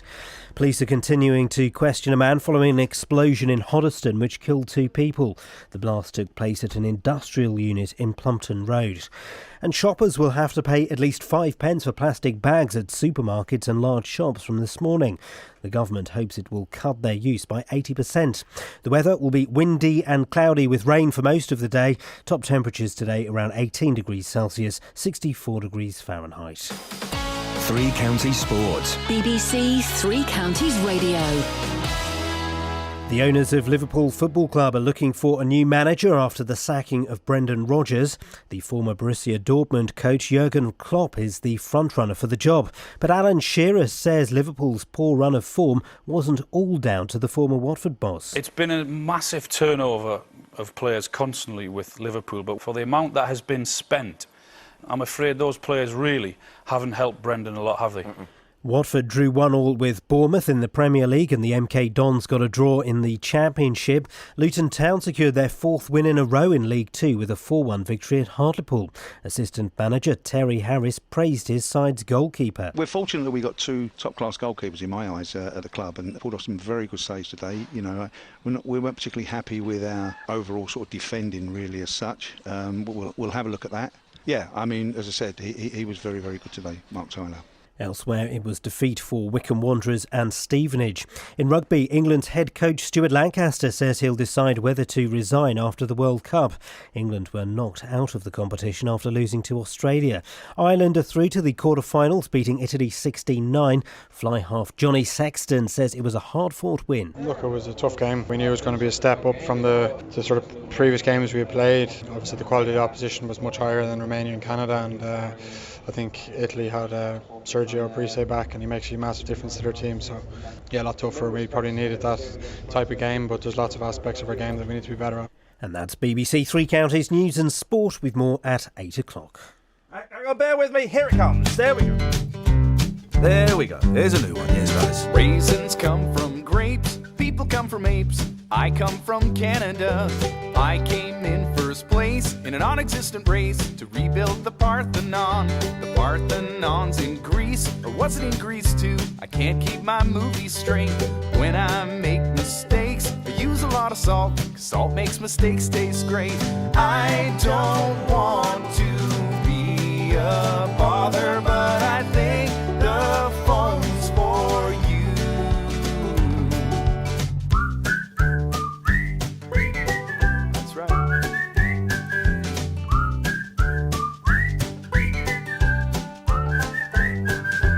I've got orange pants, I wear them when I dance, but I don't get out that much. You are just too loud, I passed you in a crowd. Thank you and keep in touch. I don't speak Chinese, not even words like please, thank you or how are you. But I can parle français, I borrowed a bit today. It seemed like the thing to do. I don't want to be a bother, but I think you're in my seat.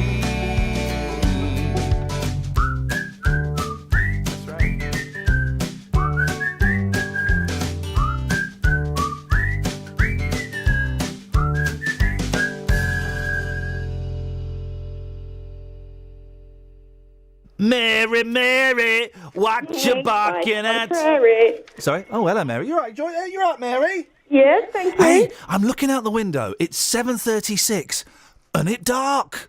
I know. It dark, and the nights are drawing in, aren't they? Winter draws on. Yeah. Okay. Nice. Yes, what happened last night? I said it's not nice. No. Well, do you know what? I quite like it. I'm not enjoying the heat. It was hot yesterday, and it's blooming nearly November. It shouldn't be hot at this time of year. It should be cold. I want it cold. I want my MTV, and I want my autumns cold. What have you got for us, Mary? Well, this lady that wants her electricity point in a communal area. Yeah. Has she thought it through? Go on. Because when her bug is not plugged in, I assume this is going to be connected to her electricity meter, so she's paying for the electricity. Yeah, oh, yes, it would be. It would be connected to her electricity meter, so it would be on her dollar, yes. Yeah, so when she's out, Yes. anyone can use her electricity in the communal area. So she could end up with an electricity bill sky high. People could go and charge their phones up at Mary's could do expense. anything. Watch their portable televisions. Exactly. Oh, I hadn't thought of that. That's is there any way? Can you lock it? I don't know. Can you lock it? You could probably. Hang on, Catherine's nodding as though she has something interesting to say. I bet she hasn't, Mary. But contractually, I have to let her on. Let's find out. Shut up. I think you could be able to put a keyhole thing over it. Surely. I don't know. A keyhole thing. I think she means a lock. Yeah. A keyhole thing. I suppose you could. But who really is going to be using her electricity? Oh, come on. No, come on. I would. All right. Your phone has died, right? Outside. And you've got a phone. Yeah, your phone has died, right? And you've got to make a really important phone call to, I don't know, the hospital, your mum, your dealer, or something. You see a socket. You got your charger in your bag. People do that, don't they? If you've got an iPhone, you have to. You go, I'll have a little bit of that. I'll have some of that lecky. Beautiful. I think if you're that cheeky, you kind of deserve a freebie. Or if you're tight, you live next door or a couple of doors out, you can get very long extension leads. That's the TV for the night. Oh no! Seriously, I'd do that. I mean, I wouldn't do that, Mary, but what did you think? Some people would. Yeah, some people would. Crooks would. What do you? It's basically it's an old-fashioned version of sitting outside someone's house and stealing their Wi-Fi. That's what it is. What do you reckon? What do you reckon? There we go. What do you reckon, Mary? Should the council do it for her? Probably not. I think if she's allowed to do it herself. It probably only costs 50 quid anyway. Well, I suspect it. Well, I suspect it would cost a bit more. The call-out fee for those guys is about 80. I would have. I'm surprised that she hasn't got a couple of quotes already, just so she's got a figure in her head. Because you're right, it might be cheaper. It might be cheaper than we think. I don't know, or it might be well out of her range. But then at least she could go back to the council and say, "Look, it's only going to cost 200 quid or whatever." You think you get a quote? Yeah, I mean, it just depends where the meter is, doesn't it? And how far they've got to run a wire from the meter to the I tell you what I'm addicted to, Mary. Now that I've put down the pipe, I'm addicted to switching my suppliers. Because I switched my suppliers. I've been with a supplier for a couple of years, right? And I thought, do you know what? I was trying to save a few quid, and I cancelled my Sky and all of these stuff. Just trying to, just trim the corners a little bit. And I thought, I'll go on to one of those switching websites and compare my gas and my lecky. Anyway, much, much cheaper, saved a fortune. And I've signed up with this website, and they keep emailing me saying, we found another way you can save £76 a year. And I'm going, ka-ching! And I just keep on... I just keep on changing my gas, like every 3 weeks, just as the gas and lecky company are getting used to me. I go, bye, I found a cheaper one. I'm loving it, Mary. What I'm saying is, I got enough money to buy you and me a slap-up meal. Are you up for it? Excellent.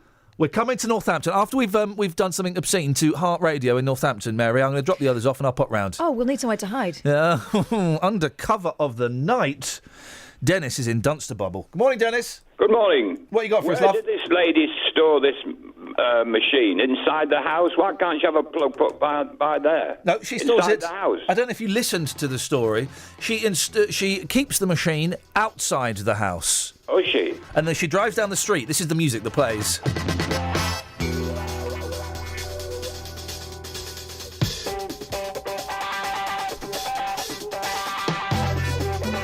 Very, very sexy music. That's the theme tune to... it must get soaking wet and the kids must Three be Men and a playing Little out with Lady. it. So, say that... Well, I get, you can get covers for these damned machines, can't you? Yes, yeah. But what I really wanted to talk to you about, this business with your toilet. Oh, no. The worst job you've ever done. The worst thing you put your hand in. For those who don't know, Dennis, I'm going to ruin their breakfast as well. My toilet had been blocked up for several days. Yet my boys, it turns out, had decided to keep on pooing in it. Yeah, I know. So it was full to the top with. It was like a bog in every sense of the word. And I braved it, Dennis. I manned up and I made a fist with my hand.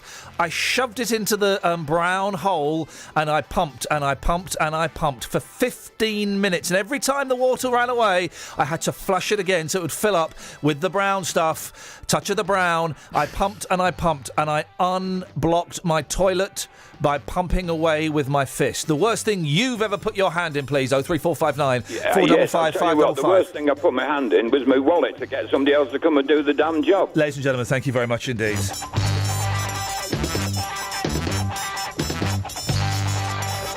We're also asking rock stars in wheelchairs.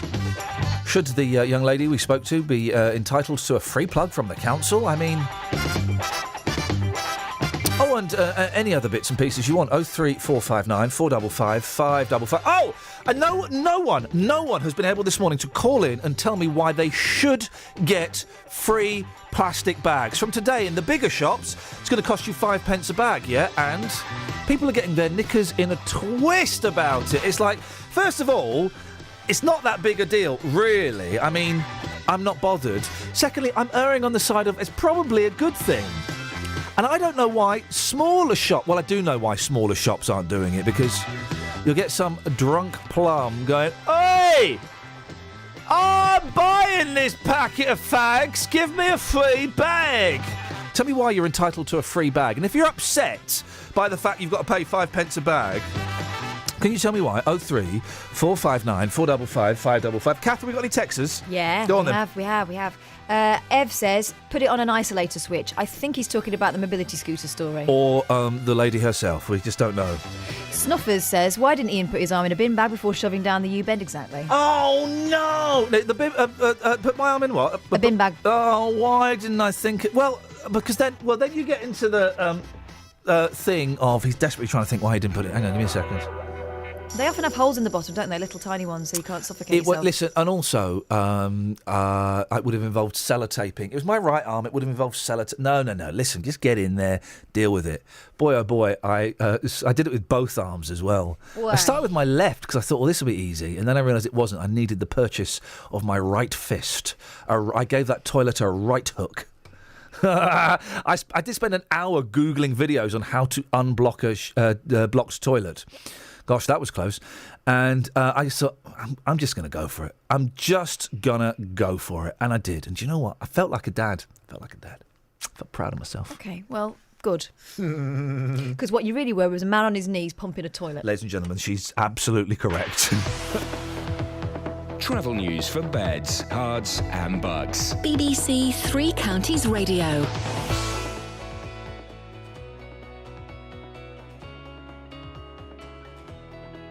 Anything, guys? Anything? Are they there, Shags? They're just... Hang on. Steady. Oh, no. No, they've gone again. Okay. Oh, something's wrong. hang on, they're trying to saunter in, but There we go. We got Let's get the travel. They've sauntered in. Away you go, boss. Thanks very much indeed, Ian. Well, it's really busy on a number of routes across the three counties. Let's start on the M25. Anti-clockwise is queuing from just before junction 22 St Albans all the way round to 20. That's the Kings Langley exit, mainly because of an accident earlier on. As a result, the southbound A41 queuing, the A414 at Park Street really slow, not helped by the earlier closure of the 414 westbound. It's reopened, but there's a long queue from the London Coney roundabout. Southbound A405 North Orbital down to Bricket Wood. That's busier than than usual. And the M1 slow moving in patches from junctions 13 down to 7. Very slow on the M1 through Bedfordshire into Hertfordshire this morning. Southbound A1M looking very slow from Letchworth down towards the second Stevenage exit. And northbound is fully open now, of course. Checking the situation on the trains, no reported problems this morning. James Worley, BBC Three Counties Radio. Thank you very much, James.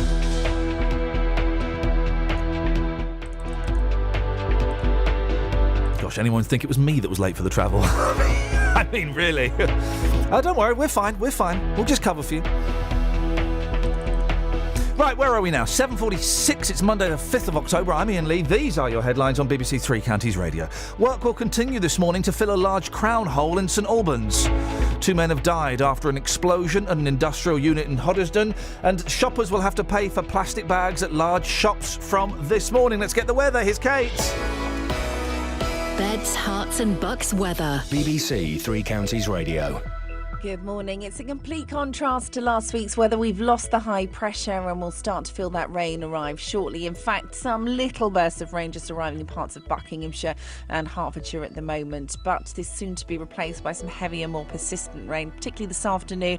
It is going to become more persistent, accompanied by a strengthening southerly breeze. So wetter and windier. Still mild though. The maximum temperature still getting up to around 18 Celsius. So not all bad news. Overnight tonight, staying breezy, cloudy. The rain pushes east and northwards, so it will gradually dry out to be replaced by some heavy showers. Maybe a rumble or two of thunder overnight as well. And it's a mild night, minimum down to 13 Celsius. For tomorrow, these showers continue, again heavy and thundery. And as the wind falls lighter tomorrow afternoon, slow moving, so they could produce quite a lot of rain as they take their time to get out of the rain, out of the way.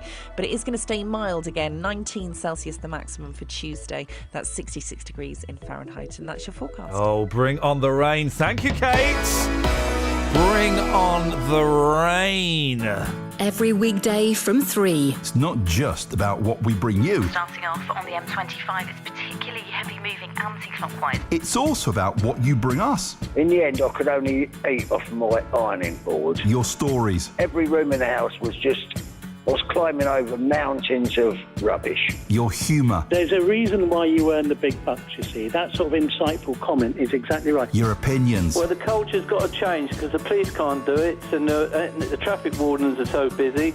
So the culture has to change. I think parents do change into different human beings when they are picking their kids up. Roberto Perroni. And everyone across Beds, Herts and Bucks. Weekdays from 3 on BBC Three Counties Radio. Across Beds, Herts and Bucks. This is Edward Adu on BBC Three Counties Radio. I mean, it's close enough. It's close enough. You're a busy mum, Catherine. Well, which is why I've let you off not sewing those buttons onto my shirts that I've asked you to do, but I'm still waiting, and that's why I'm shirtless at the moment. It doesn't matter.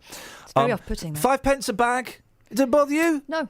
I've got more important things to worry about. I've got loads of bags for life that I need to remember. Now that makes me want to puke. What? Bags for life. Well, I just need to remember them. Are they really for life? We just don't know. They are. And people say, but they get holes in. Yeah, but you're supposed to be able to take them in and they replace them for nout. So suck it up. Do they? Is that what happens? That's why it's a bag for life. Shags, you're a new dad. Yes. The 5 pence a bag, does that bother you? No, it doesn't. Yeah, but you can afford it. Look at you, supping on the teat of the BBC as Tony Hall just shoves fivers into your mouth that the public is paying. You can afford it. And you're the reason that people hate the BBC. I am. You're right. 03459 455. See you, mate. Oh, sorry, Justin? Hey, boss, no, just talking to the people on the streets, asking me where have I been. I said, look, guys, I'm back now, but I had bronch. No. But I'm now fit and well. Listen, for those who don't know, Justin has been away. Hang on a minute, I'm going to play some. Let me play some spooky music. Hang on a second. Got some spooky music here. Hang on, because this is you've been so. No, that's not spooky. hang on. There we go. No, there we go. Yep. Because you know No, hang on. No, I want some. Hang on. Yeah, that's nice. I want some, here we go, spooky music. Oh, flipping it, it's Owl City. Hang on, I want some spooky music. That was a UK #1 as well. MJ. Leave me you alone. like this. Hang on, there we go. Oh, yeah. Oh, you know who this is now, do you, Catherine? Justin Dealey. Catherine Boyle last week, and I'm praying to God you know. She didn't know who Phil Lynott / was. Oh, dearie me. Here we go. Do you know, Just? Thin Lizzy. Of course he knows. I didn't know this was Thin Lizzy. Hang on a second. And also, well, I was going to say, he was in a supergroup as well. He had that Christmas hit as well. Oh, you'll know this. They had a really weird Christmas song. It was Phil, and I think it was somebody from Squeeze and somebody from the Sex Pistols. Yeah, somebody would know. It was a really unusual Christmas song. Top 10. I don't know that one. Hang on. This isn't scary, but let's just get to the end of this because I can't stop this. Hang on. Here we go. Thank you very much indeed. Okay, right. The Greedies. I think it was the Greedies. The Greedies. I don't know. Okay. You have actually been, and I'm not making light of this at all. I'm in no way being flippant. Last week, you stared death in the face. The Grim Reaper knocked on your door. You opened it. You sat down. You had a chat. And you basically concluded, not now, geez, I'm not having it. You've not been very well, but you're all right now. Yes, I had a chat with the devil. I said, boss, it's not my time. So please, can you go and do something? Go and get a Colonel or something. Have a bargain bucket for you and your friends, but just leave me alone. And that's what happened. There we go. Fantastic. It's great to have you back in the light.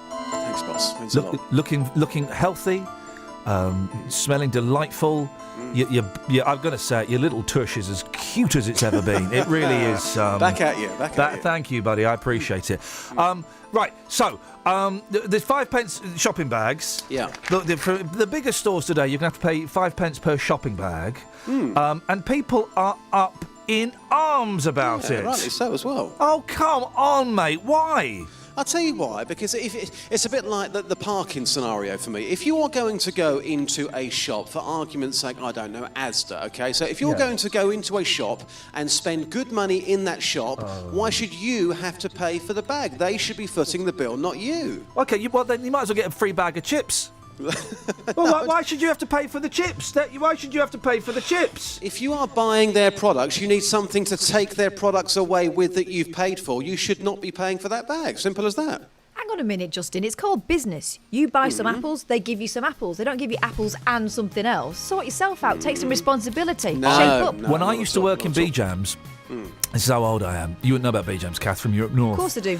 When I used to work in B-Jams, at the front, they used to have a pen, an actual pen.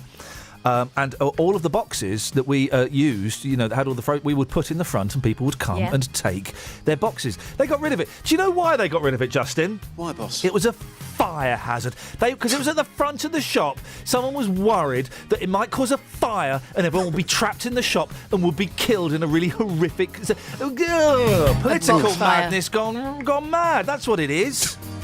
But no, listen. Someone has to foot the cost. Why? I just don't understand why the shops should give us stuff for free. We've got to pay for it. And also, once the costs have been taken off, that money goes to charity. OK then, boss. So what about you this morning? I tell you what, why don't you go and pay for the microphone that you're broadcasting on? Hey, why don't you go and do that? That literally is the most insane comparison you've ever made. No, you pay for it. Go on. Do you know pay what? for it. I might have to end up paying for a studio because this one is a load of old rubbish. It keeps breaking. Nothing's working this morning again. I can't communicate with Kath secretly. She can't hear me if I'm doing the radio. They've got to wear head. None of it's working. Bless you. So I might dip in my pocket and spend a few quid as long as I've got an office that works.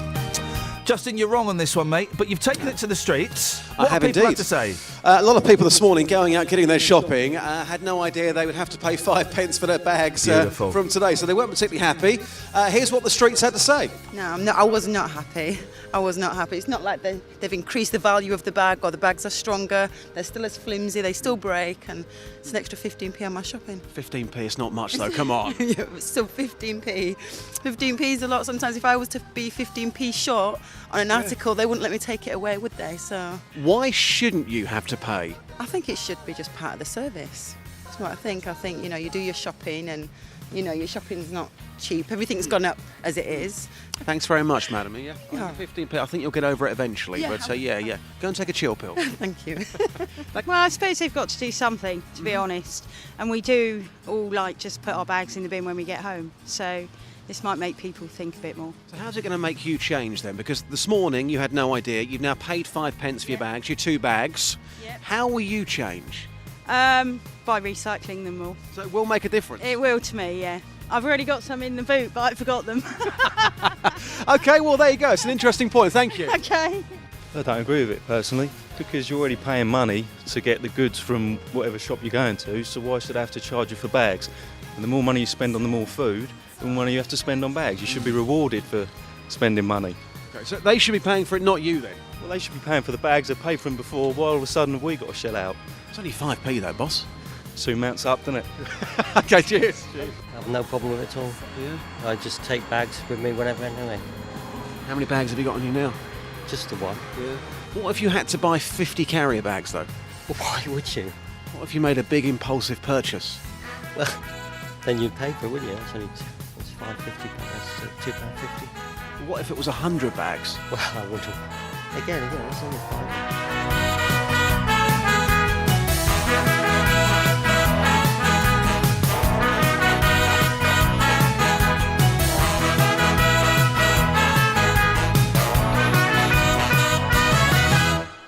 You got him at the end, mate. I did. Great music. Great use of music. That fitted. That was pure coincidence. Chance I had that. That fitted better than I could ever have hoped. Right. Okay. We've got a couple of minutes. It means we've got 03459 455 555. By the way, if you want to give us a call, it means we've got time for one more of these. Oh no! Hang on a second. My computer's gone. I believe the phrase is to cock. Hang on a second. Here we go. Oh, here we go. Okay. I read the headline that really has very little to do with the story.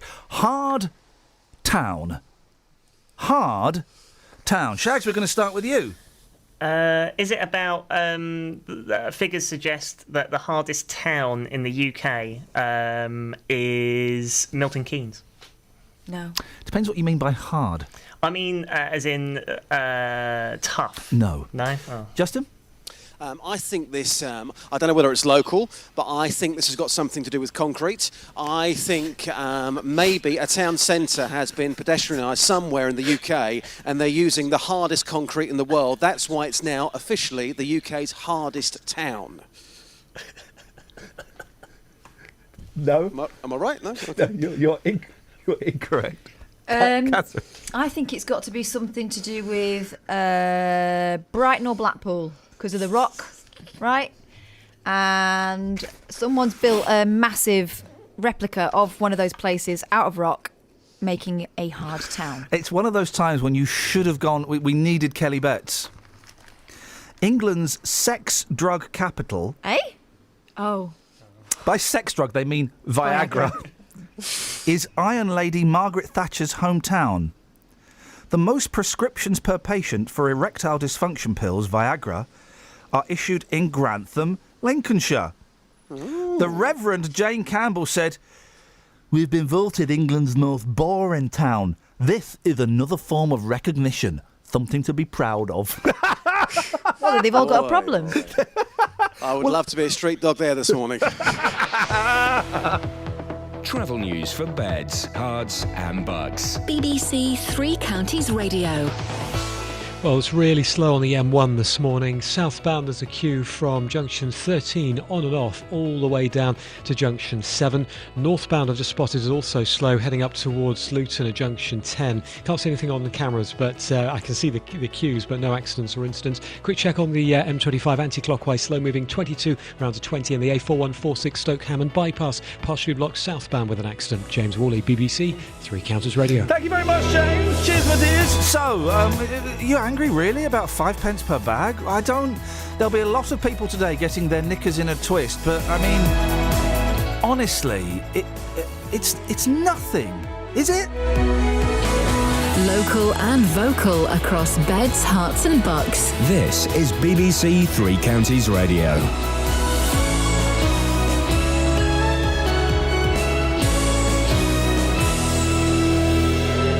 It's 8 o'clock, I'm Lee Agnew. The headlines: the St Albans sinkhole was on the site of an old clay mine. A 16-year-old boy is killed in Western Turville, and shoppers charged for plastic bags from this morning. BBC Three Counties Radio. Work will continue this morning to fill a large sinkhole which appeared in St Albans. People who live in Fontmell Close have been unable to return to their homes since the collapse last Thursday.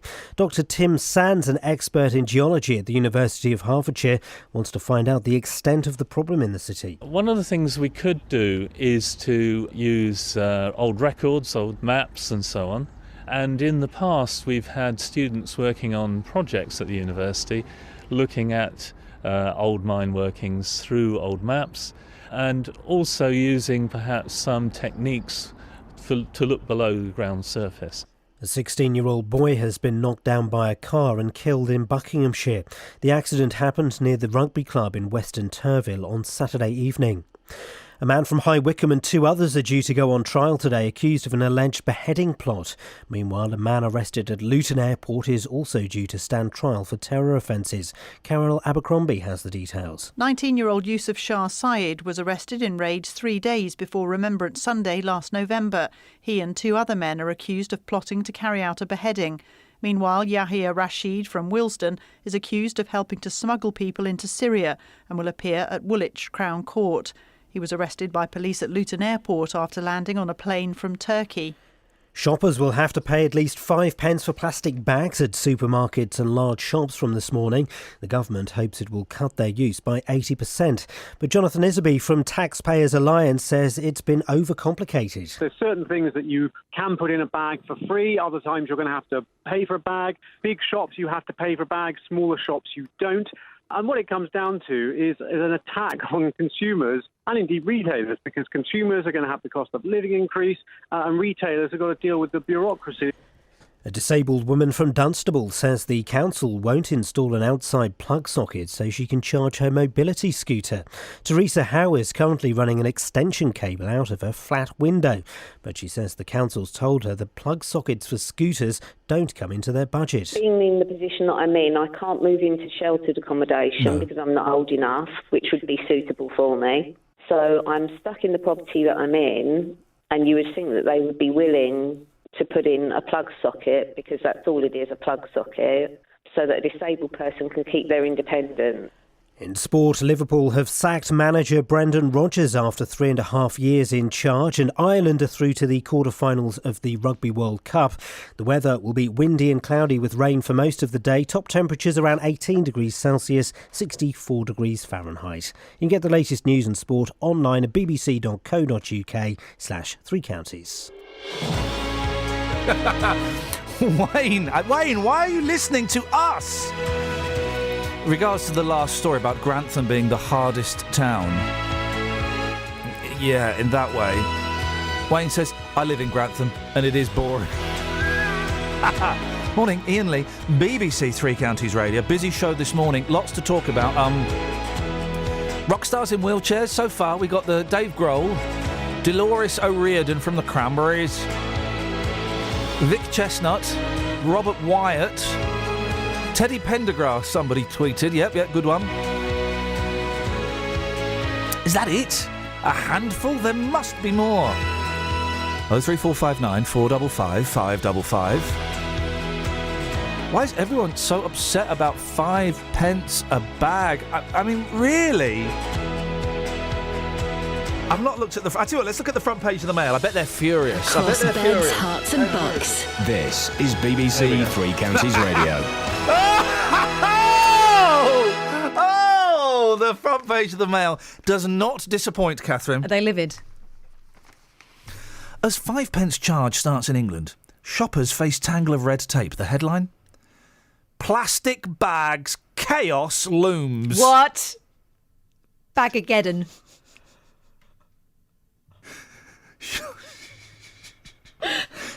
Shoppers? This is outrageous. It's taken two people to write this story, Mr. They're Sean calling Porter for a and Rosie riot, Tell. aren't they? Shoppers will be charged 5 pence for every plastic carrier bag they use from today in a bid to halt the damage being caused to our planet. But the scheme being introduced in many stores across England, it's already, I think, in Northern Ireland and I've just been told in Wales.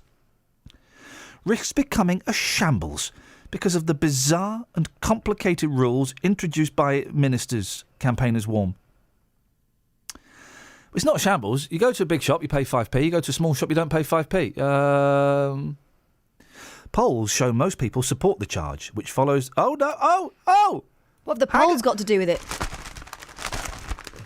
My eyes deceive me. I'm reading this story and the words just suddenly flipped. Hang on a second. Oh, Daily Mail, you confuse me. Polls show most people support the charge, which follows the Daily Mail's Banish the Bags campaign. Oh. To reduce the terrible damage to the environment caused by the billions of plastic bags given away every year. However, critics say the red tape surrounding the scheme will confuse and anger shoppers, meaning the predicted 70% reduction in bags issued at tills will not be delivered. And while 4p of each charge will go to charities, George Osborne has angered campaigners by insisting the Treasury will take the remaining 1p in VAT. Well, that's the Mail in favour of this. In fact, they're claiming it's all their idea. It was all their idea. Will nobody think of the turtles? I mean, oh gosh, I'm going to play a Turtles song tomorrow.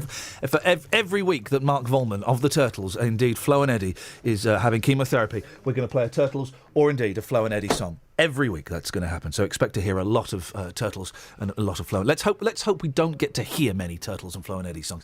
Let's hope his chemo is short and he comes out the other side. 03459 455 555 is the telephone number. Can someone tell me why you're so angry about the 5p a bag? Because listen, you're going to hear today lots of very, very angry people, and I don't get it.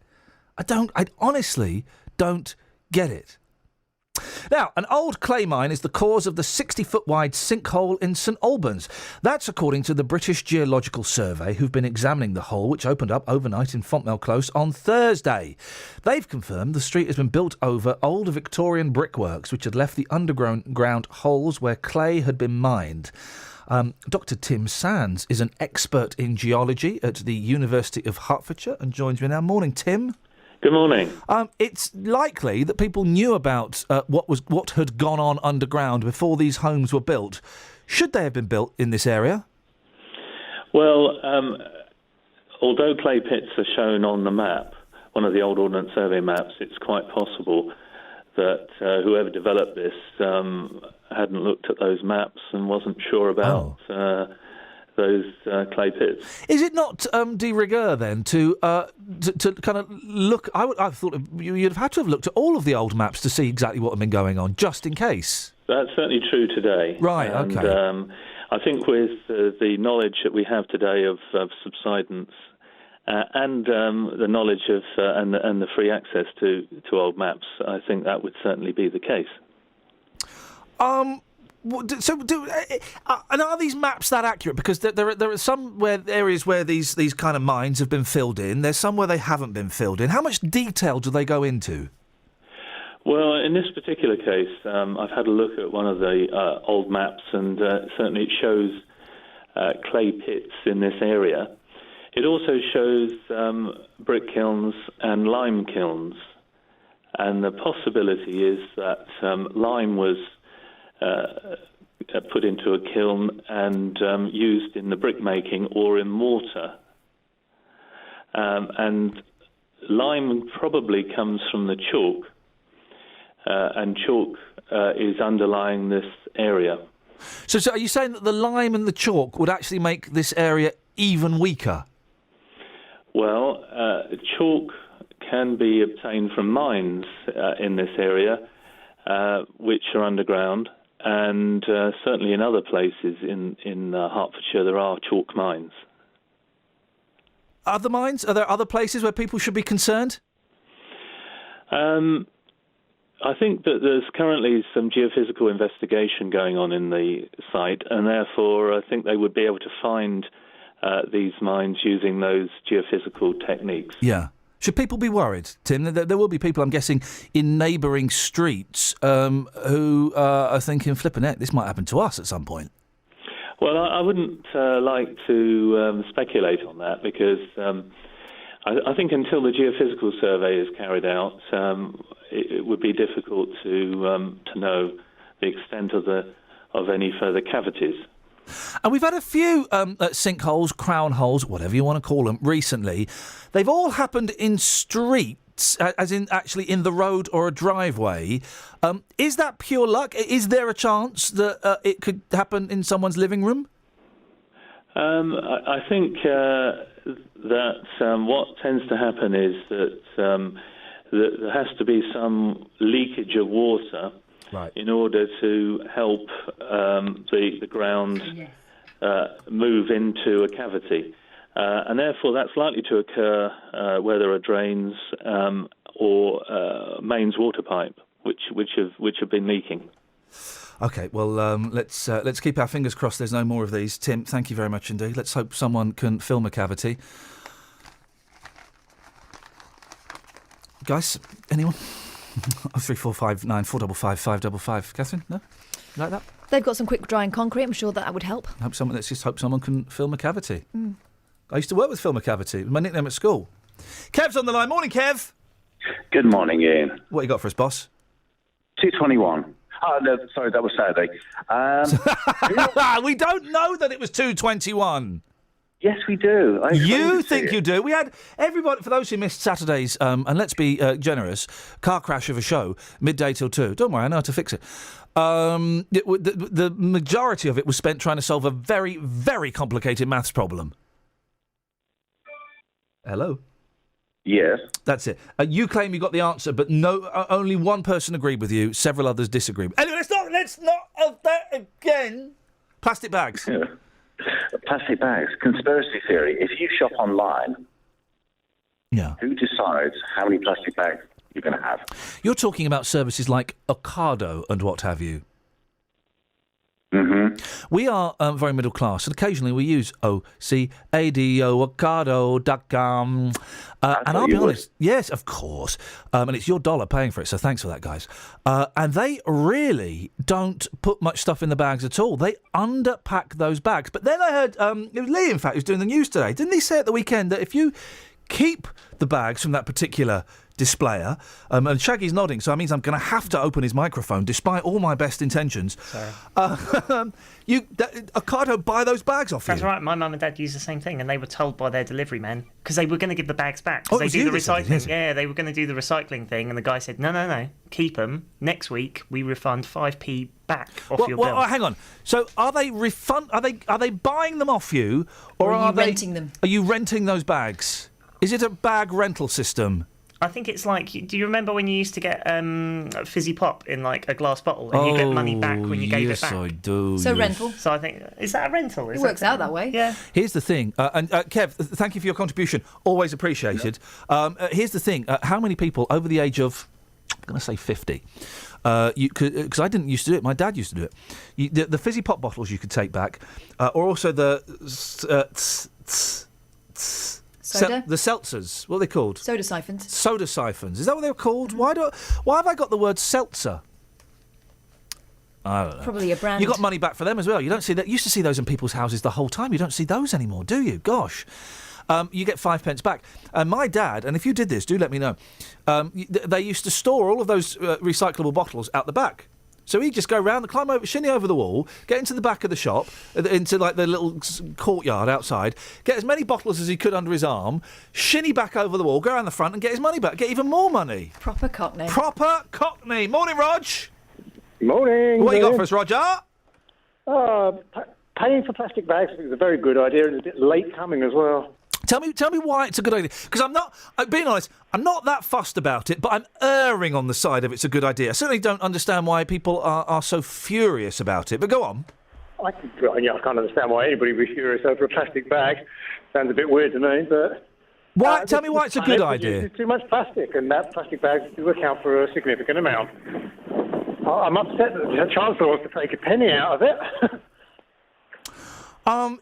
The thing is, right, it's not going to save the planet, is it? And it's not even going to come close to saving the planet, is it? On its own, no, but I hate to advertise other companies, but every little does help. Okay, well, there we go. He's got in. That's a slogan for one of the companies, and I can't think which. It's the one that shows the lady's bottom, isn't it? Is that it? Every little helps. Asda. So she taps her mighty fine motherly bottom. Tesco, Asda. I don't know. One of them. Well, our Shags. It's Tesco. The bottom is Asda. Right, mate. If you could not... Did you say that, but it's the same advert? No, they're different adverts. No. No. The one you're referring to Every Little Helps. That's Shall Every I- Little Helps. Shall I ring our Ellen? No. Because she works at Asda. No. Right. Can we... No, it's the wrong slogan. When she slaps the butt, that's Asda price. I've got ching, to... ching. I've got to say, if you could please, this isn't the reason I'm reluctant to open your microphone, please mention no specific name brands, Shags, for goodness sakes. Catherine and I have avoided it for the whole conversation. The whole way through. But it's definitely, the Every Little Helps, is that Tesco or Asda? That's you're mixing them up. Well, it's to say, she taps her bum and she looks at the camera coquettishly and says, Every Little Helps. Can you? No, she doesn't. Okay, was it Tesco or Asda? Well, Every Little Helps is Tesco. I've asked you, mate. I'm really sorry. I'm going to have to turn your microphone down. I've asked you specifically. Please don't mention any brand names, mate. It's the BBC. Guys. But which one is it? Is it Tesco or Asda? Neither. Both. Can you stop the self-spanking? I'm caught in a sandwich and I don't I've got like a it. self-spanking sandwich. Oh! Travel news. Chance to be a fine thing. And bugs. BBC Three Counties Radio. The Stoke-Hammond bypass is partially blocked southbound from Drayton Road down towards Leighton Buzzard. It's all because of an accident in between the Lakes Estate and Leighton Buzzard itself. There's a queue from the A5. Really slow on the A41 southbound from just east of Bourne End, and the A414 long delays westbound from the London Coney roundabout up to Park Street. Not helped by the accident earlier, as well as drivers avoiding the M25. Now the M25 anti-clockwise in patches is slow, well, I'd say now from the A1M all the way down to the M40 because of mainly that accident earlier at junction 20, as well as usual Monday morning queues. The M1's not looking too good at all. Northbound is now slow for some reason between junctions 9 and 10 heading up towards Luton. Can't see any accident on camera. Southbound is slow moving from 13 down to 10 on the sensors, and also problems for the A1M. Southbound is slow moving passing Stevenage, usual delays there, and the A10 really slow into London from just south of Cheshunt, to be called because of the works in Enfield at Carterhatch Lane. M40, that's very busy out of London from the Swakeleys roundabout. James Worley, BBC Three Counties Radio. Thank you, James Worley. Muchos apreciados, as we say, Don La Mexico. Where are we now? 8:17. It's Monday, the 5th of October. I'm Iain Lee. It's still dark out. It's really dark out. These are your headlines on BBC Three Counties Radio. It's been confirmed that a large crown hole in St Albans was on the site of an old clay mine. A 16-year-old boy has died after being knocked down in Western Turville, and shoppers will be charged for plastic bags at large shops and supermarkets from this morning.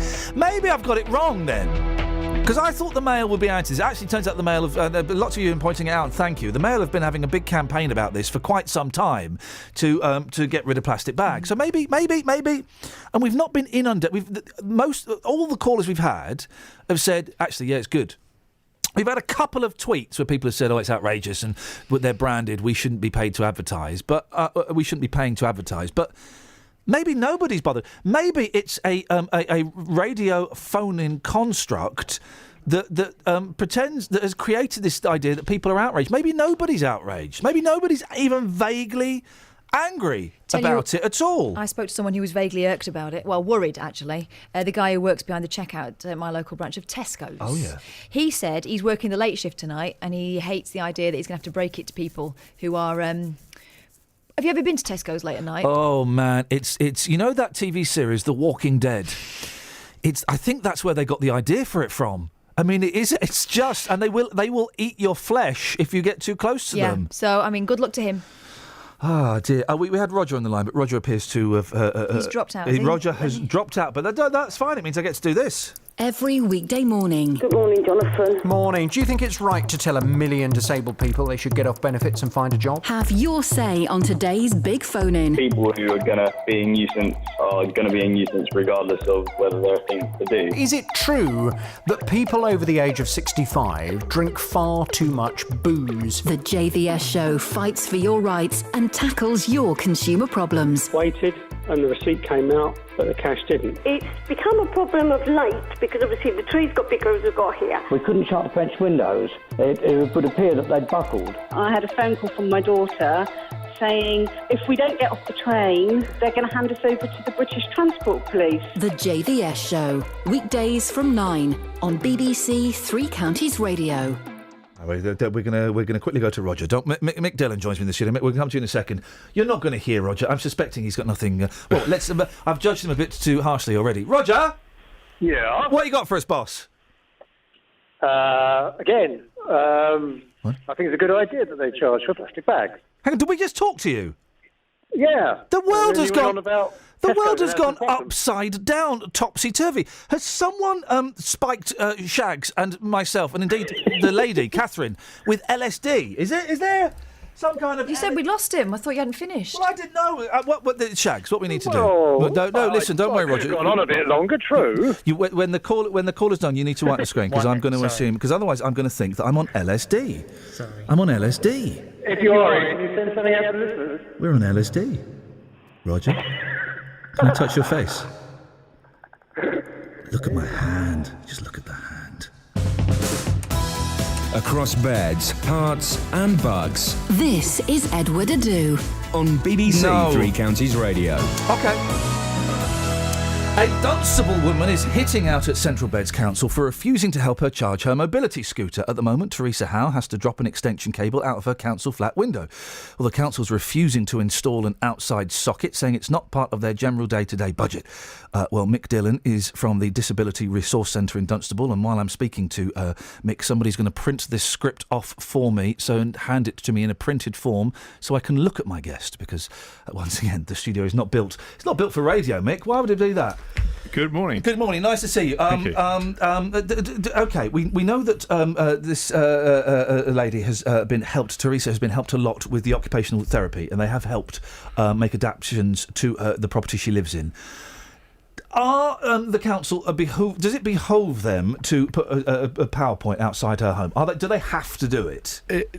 The answer is no, but the logical answer is that, when she had all the assessments, and it's all central beds, all in one go, which is helpful, that they should look at the holistic solution. And anybody who has a scooter, it's worth thinking how you're going to use it, park it, store it, charge it, etc. And so it's worth thinking about all of those things, because leaving it outside, it could be hijacked. I thought the store would actually run to health and safety, would say you can't possibly charge it outside, draped out the window.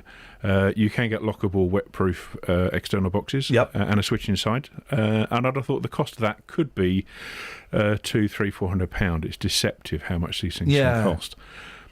So I think the first thing is there seems to be a missed opportunity, and all the major works, the wet room and things were done, that actually a very simple, quite cost-effective bit of work, which is hugely important to her, has been missed off. And I suppose part of the thing is that any investments to adapting and changing a property, it may cost a few quid, but actually it's cheaper because it keeps those residents out of kind of warden homes or homes that would cost the council more money. Well, I think the current trend now is about health and well-being, and someone's independence, they can still come and go and do what they want, and if you take that away because of the cost, the price of a socket outside, then of course they're going to be more reliant, and it won't just be about warden control or sheltered accommodation, something much more serious.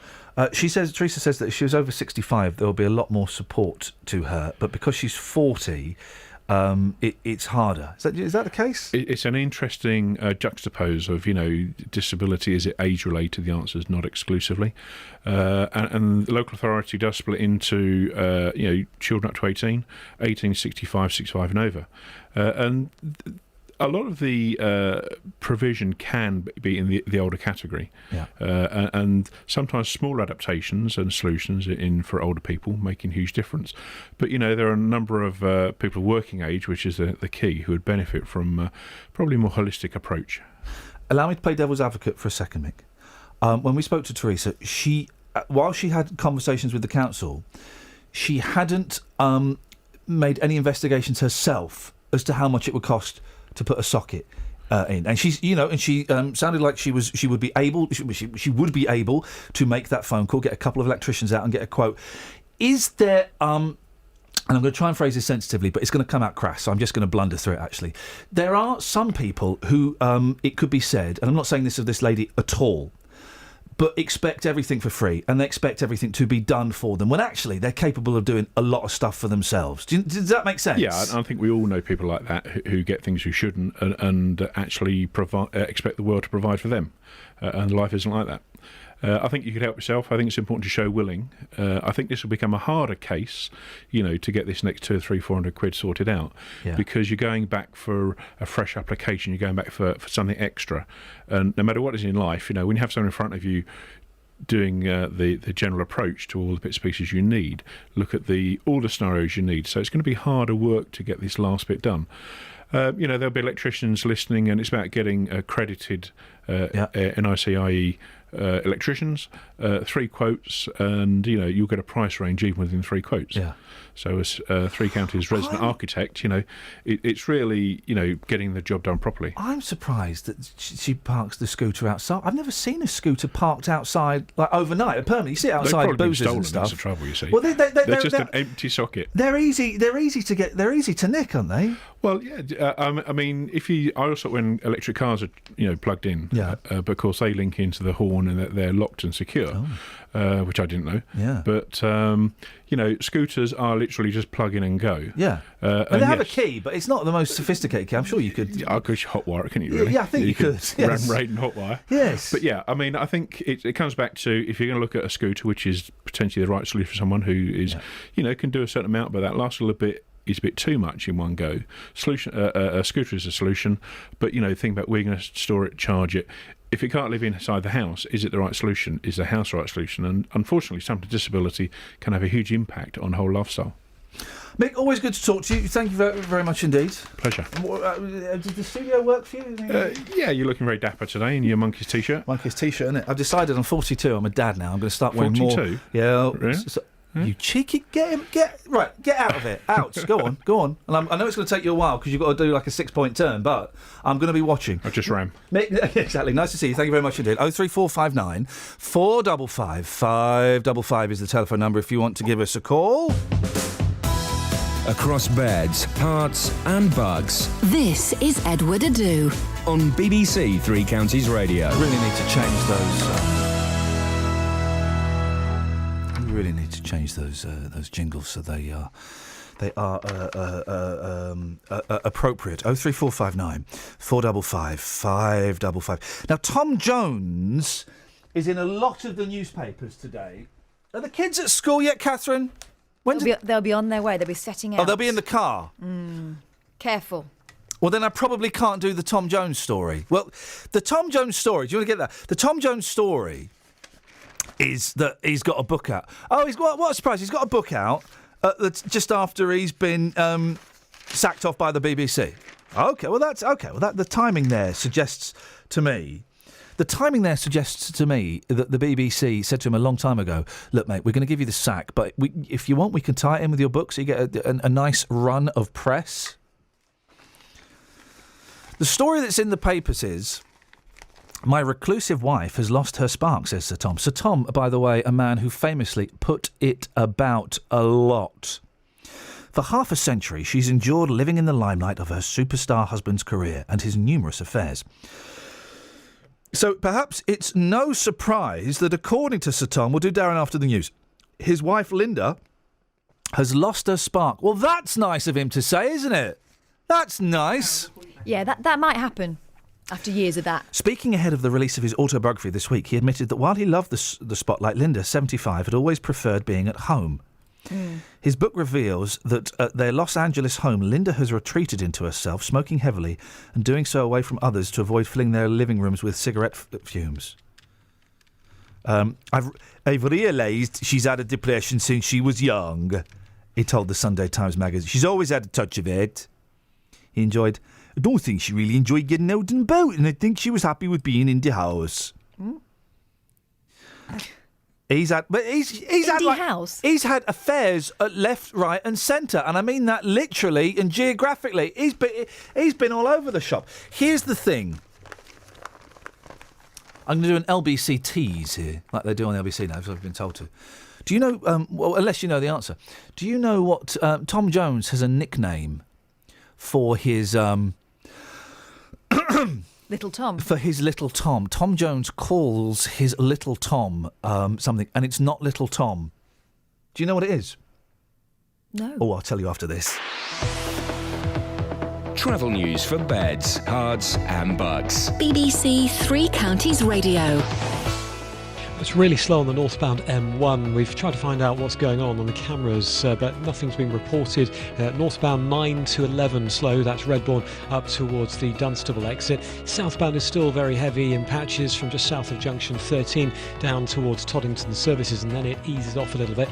Moving on to Luton, Dunstable Road is partially blocked with an accident at Waller Avenue near the car dealership, and the A4146 to Stoke Hammond bypass, queuing southbound from Water Eaton down towards the Stoke Hammond roundabouts after an accident. In fact, there's a queue from the A5. A414 London Coney to Park Street westbound still very slow this morning. Usual congestion on the A1M southbound at Stevenage, and the Northern Line in London on the Underground suspended between High Barnet and Camden Town, as well as from Mill Hill East to Camden because of a signal failure at Tufnell Park. James Worley, BBC Three Counties Radio. Across beds, hearts and bugs. This is BBC Three Counties Radio.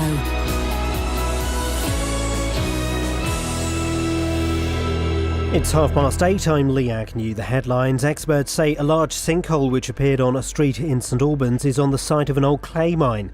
Work will continue this morning to fill it with foam concrete. A 16-year-old boy has been knocked down by a car and killed in Buckinghamshire. The accident happened near the rugby club in Western Turville on Saturday evening. And shoppers will have to pay at least 5 pence for plastic bags at supermarkets and large shops from this morning. The government hopes it will dramatically cut their use. The weather will be windy and cloudy today. Top temperatures around 18 degrees Celsius, 64 degrees Fahrenheit. Three Counties Sports. BBC Three Counties Radio. Liverpool have sacked their manager Brendan Rodgers. He was dismissed shortly after the club's 1-1 draw in the Merseyside derby yesterday. The Arsenal manager Arsene Wenger praised Rodgers' record. I think he's a quality manager. Unfortunately, the pressure is always bigger on the managers. I think what he has done at Liverpool, he was very unlucky not to win the Premiership. He was the closest certainly to win the Premiership of all the managers who have been working for the club. But that's the way it goes now.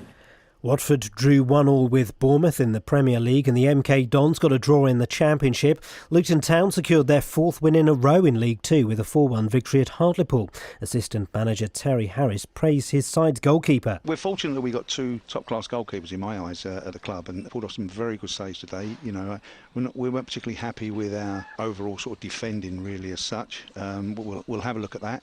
Yeah, I mean, as I said, he was very, very good today, Mark Tyler. Elsewhere, it was defeat for Wycombe Wanderers and Stevenage.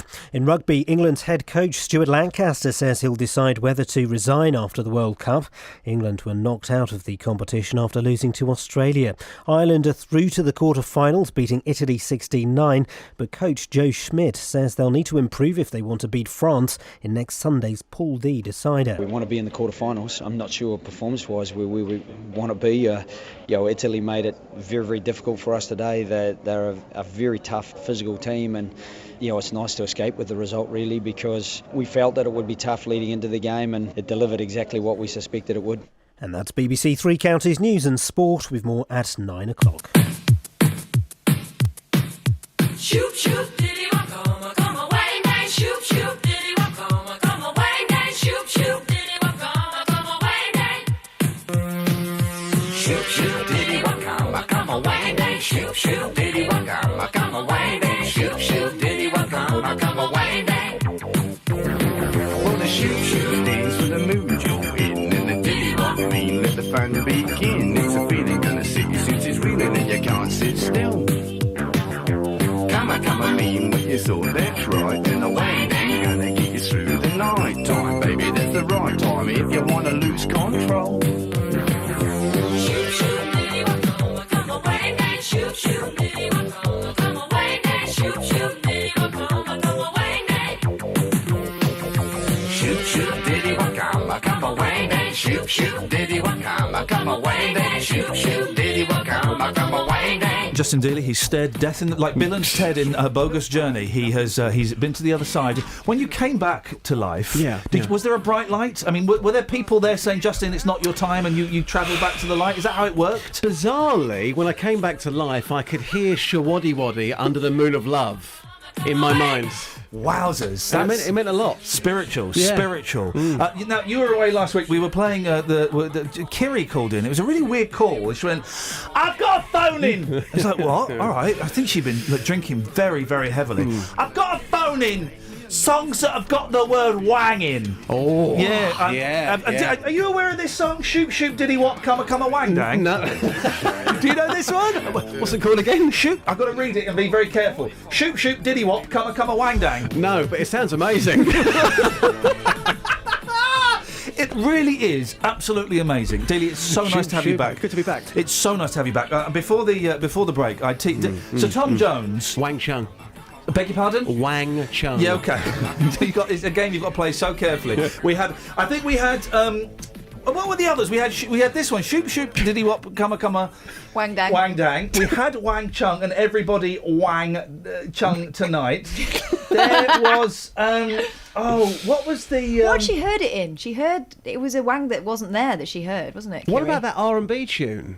There was an R&B tune with Wang. You're not thinking of the Wu-Tang Clan? Maybe. That was Tang. Was it Tang? It was close. But there was the one about. Shoot. I'm trying, and it's my favourite. It was, and I can't remember who did it.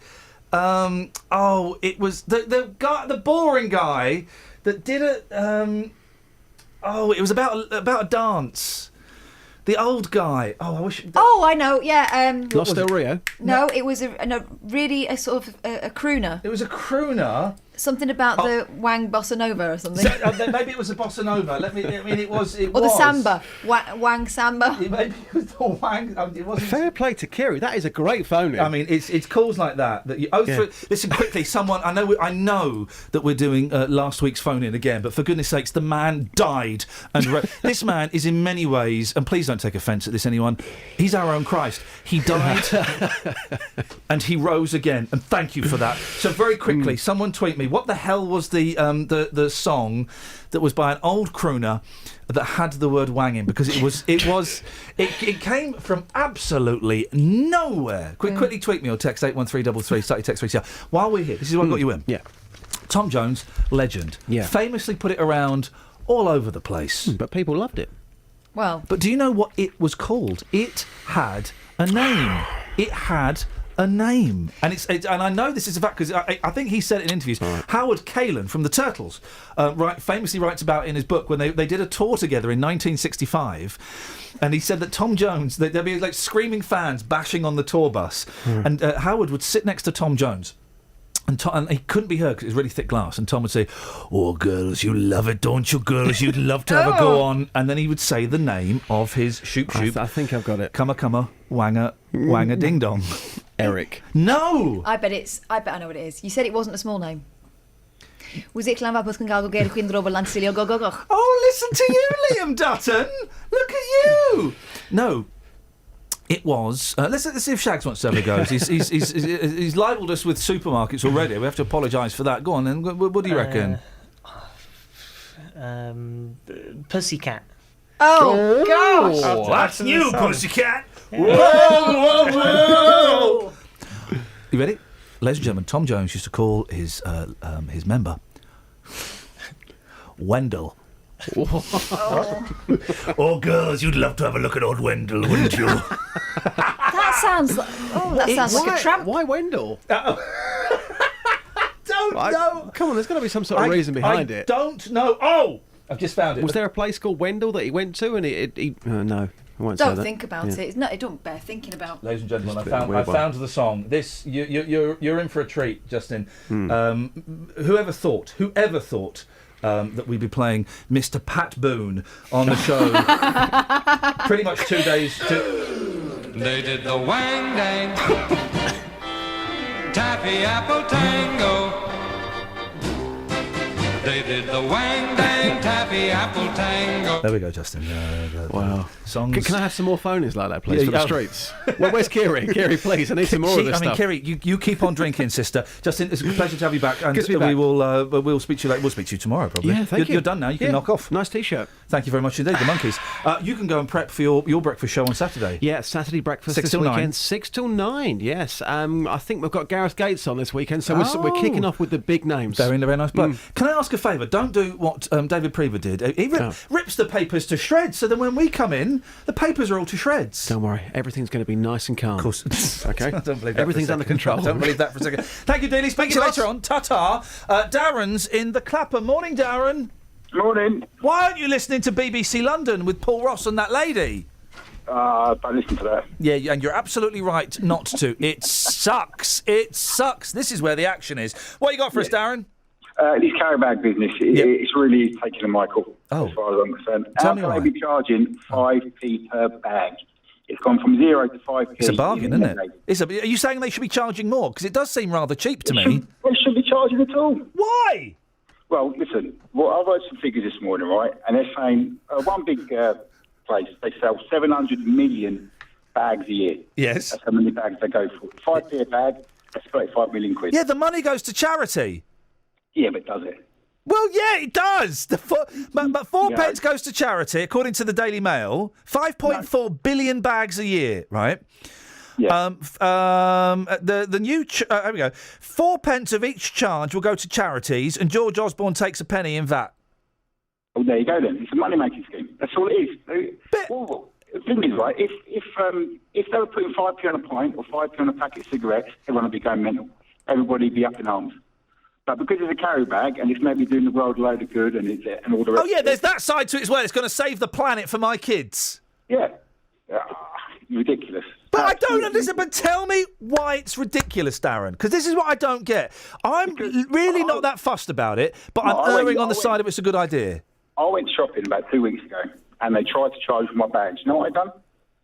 I walked out, left all the shopping on the conveyor belt thing, and it was left there. So I'm not paying for the bags. I said last week they were free. So hang on. So some poor kid or old woman who's on minimum wage has then got to put your shopping back. It keeps them in a job. But they've got jobs. They don't want their job of putting your Nescafe and your tabs back. No. You put it totally wrong. No, but tell me. Okay, tell me. This is what I don't get, right? And this is what no one's been able to explain, right? Yeah. Tell me why you should get your bags for free. Because they're given for free. That's why. They've given them for free so far. Yeah, okay. But charging for stuff. They've given them for free so far, but they've stopped that now. So why should you get your bags for free? Why not? Why shouldn't you? Tell me why I shouldn't. No. That's not the question, right? Okay, I'll tell you why you shouldn't. Because it's costing the shops money and it's killing the planet. There's 2 reasons why you shouldn't get them for free. You flip it and tell me why you should get them for free. Killing the planet bit I can understand, but is it actually really killing the planet? Is it? Well, yeah. It's part of the problem. We are peoples that are addicted to oil, and guess what? There ain't enough oil to keep going forever, and plastic bags are made of oil. No, I'm not having it. Like I said, I'm really not happy about it. Anyway. But I've told you why we should pay. You tell me why we shouldn't pay. Because it's scandalous. Okay, tell me why. Tell me why. The next thing they're going to be doing is on the way to the shops, do your shopping. They're going to be charging you for the air you breathe. Well, they're not. They're not, are they? Tell me why. You said it's scandalous. It's free at the moment, but what you say is free at the moment, right? But what if they start charging 5p? It's the thin end of the wedge. We're going to hell in a handcart. Darren, nice to talk to you, mate. Thanks for the call. Appreciate it. 03459 455 555. But couldn't answer the question. Why should we get the bags free? Well, we've always got them for free. Well, we don't now. But it's scandalous. Why? Where is that? You tell me why we shouldn't get them for free. Okay, because it costs the shops money, and they're part of the problem. Tiny part, but they're part of the problem that this planet is running out of natural resources. Plus, let's take it back to the first point there. We've always had them for free. No, we haven't. My nan wouldn't have. She'd have taken her own shopping bag. Hey, and you know what? You're absolutely right. My mum back in the day, in the 70s, she had her own shopping bag. She had a few carrier bags, but she had, and I'm trying to picture it, she had... Like a string bag? She had a string bag, but then she upgraded to a from the market, a plastic Harrods bag. Sweet. That's what she had. My mum's green Harrods bag that she thought was dead posh. It weren't. It was from some Cockney market. It was But I bet it knockoff. had good handles, and that's what counts. Yeah. She had that bag. Other parts of the world. My sister-in-law, she's Swedish. She's got her own. She always carries her own bag. Whenever we've been to Sweden or wherever we've been shopping with her here, she's always got her own bag, and she unfurls her own bag and puts the shop. Over there, they think it's insane that we have so many carrier bags. Do you know what I've got for when I go to the shop with the kids and I walk there and back? Yeah. A trolley. An old woman's trolley? Yeah. Tartan? No, it's like a trendy one. Well, come on, guys. Come on, guys. I mean, as they go. I don't care. It's not about the look of it. It's about I can put loads in it and it doesn't hurt to carry it. You know why you think that? Because you're a mum. Every 5 years, the shopping trolley manufacturers, and they do it every 5 years, and they're brilliant at it. They manage to make shopping. They have a good go at making shopping trolleys hip, and they'll get like someone from Towie or something to be seen out with a shopping trolley and stuff like that. We're due a resurgence in the shopping trolley again. Actually, it's been a while. It's not really about the hipness. It's about the fact that I can pull it along, and one kid can hold one part of the handle, the other kid can hold my other hand, and we walk. Do you know why I've got a problem with the shopping trolley? Go. Because when I used to do a free newspaper round, and I was 14, there's a girl I was 13. There's a girl I really, really fancied, and I would pull the newspapers in a shopping trolley because it was easier than the bag. Yeah. And she saw me with the shopping trolley, and she pointed at me and laughed. And that's why, dear listener, I can never use one of those shopping trolleys ever again. Travel news for beds, cards and bugs. BBC Three Counties Radio. Unusually slow on the northbound M1 this morning from junction 7 up towards 10. A little unsure as to the reason why. Certainly see the queues on the cameras, but no reported any accidents or incidents. Southbound M1 is still slow in patches from 13 down towards 10, possibly because of this accident in Luton. The Dunstable Road is partially blocked off at Waller Avenue near the car dealership. That's causing a queue back onto the M1.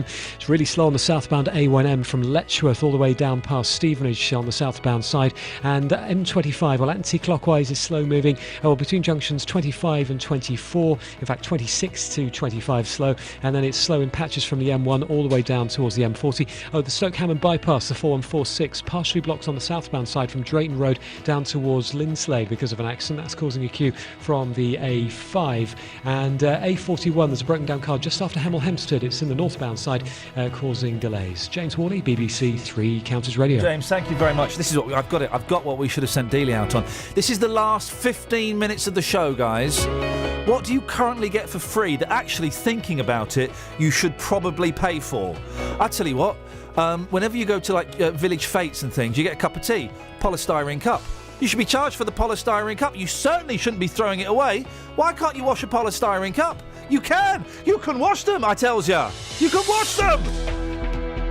Stuff that you get for free that you should actually, thinking about it, probably be charged for. 03459 455 555. 8:47, the weather's coming up in a second. Before that, these are your headlines on BBC Three Counties Radio. It's been confirmed that a large sinkhole/crown hole in St Albans was on the site of an old clay mine. A 16-year-old boy has died after being knocked down in Western Turville. And shoppers will be charged for plastic bags at large shops and supermarkets from this morning. Last 15 minutes of the show. What do you get for free that actually you probably should be charged for? 03459 455 555. The phones have gone mental on that one. Let's get the weather. Beds, hearts and bucks weather. BBC Three Counties Radio. It's all changed this week in stark contrast to the lovely weather we had over the last couple of weeks. We've lost the high pressure and we're seeing the rain arriving already. It's much wetter and noticeably windier as well. Now, some patchy light rain at first, but that's going to become heavy and persistent as we head further through the day, accompanied by a strengthening southerly breeze. I suppose the only good news, if you can call it that, is the temperature is staying mild, so at least it's not cold in all this wind and rain. 18 Celsius, 64 degrees in Fahrenheit. Staying breezy overnight, lots of cloud as that rain pushes further east. Behind that rain, we're going to see some showers developing, some heavy ones, maybe a rumble of thunder in there, and these strong winds will push them through. Maximum or rather minimum temperature, not that much cooler than today's daytime. It's going to be a mild night compared to last week, 13 Celsius. For tomorrow, still some showers rumbling through, not too much in the way of brightness or sunshine between these showers, but it will get one or two drier spells. But these showers are heavy, potentially thundery and slightly slow moving as well. The wind falls lighter tomorrow afternoon, and therefore these downpours could turn a little bit more torrential. Maximum temperature 19 Celsius, and that's your forecast. They did the wang dang, taffy apple tango. Across beds, hearts and bugs. This is Gagan Garawal on BBC Three Counties Radio.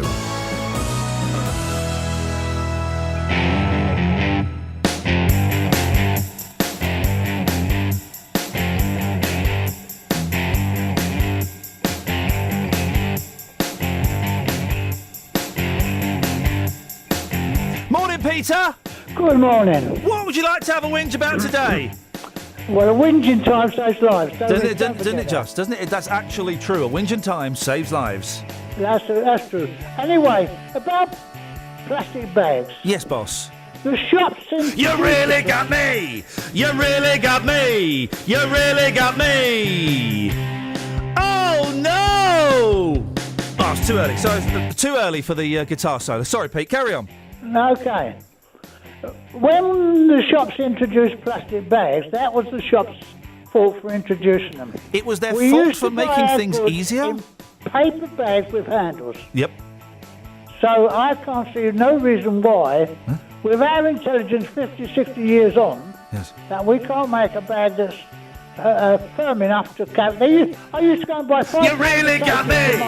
You really got me! Oh, no! Oh, dear.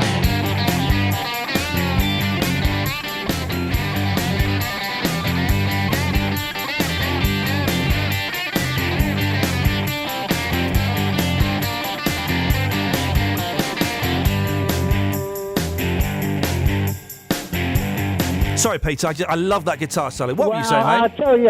I'll tell you, I was going to say about my brain stirring the must, but I think yours has. So, hang on a minute. Are you saying that... I'm so confused, Peter, as I suspect you are on a daily basis. Are you suggesting that paying 5 pence for the carrier bags is a good thing or a bad thing? It's a bad thing, because they introduced them. Well, no, hang on a minute!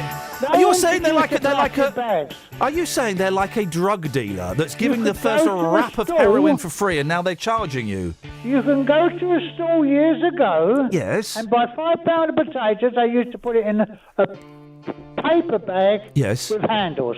Right. And that was sufficient to The hold Vandals £5 took of potatoes. all the handles. Ordinary handles at the end of the bag. Yes, the Vandals took the handles, according to Dylan. I'll tell you what, your brain has turned to must, mate. I'll tell you that. Thank you, love. For Say sure. hello to Hilda. Go on. Hello, Hilda. Hello there. Has he drove you mad this morning? He always drives me mad every morning. I think it's the music he puts it to add away our brains. Well, it's the type of music he plays, I'm afraid. That's right. I mean, he's a nice guy, though. Yes. He really cares about some subjects, but he don't care about us old people much. Hey. And how are you, anyway? I'm all right, thank you. Yeah? Yes, thank you. You're keeping well? Yes, trying to. Yeah, well, we all do that. Just eat well, girl. That's it. That's for sure. Yep, you take care now. Yeah, you too. Right, thank you. Bye.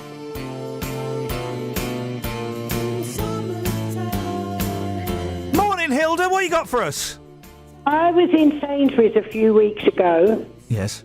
And the lady in front of me had bought a load of... And the cashier said, do you want a carrier bag, ma'am? She said, oh, all right. Yeah. So she gave me this and peeled off this carrier bag. Yeah. The lady shook it out, turned it inside out, and put all her goods inside it. What?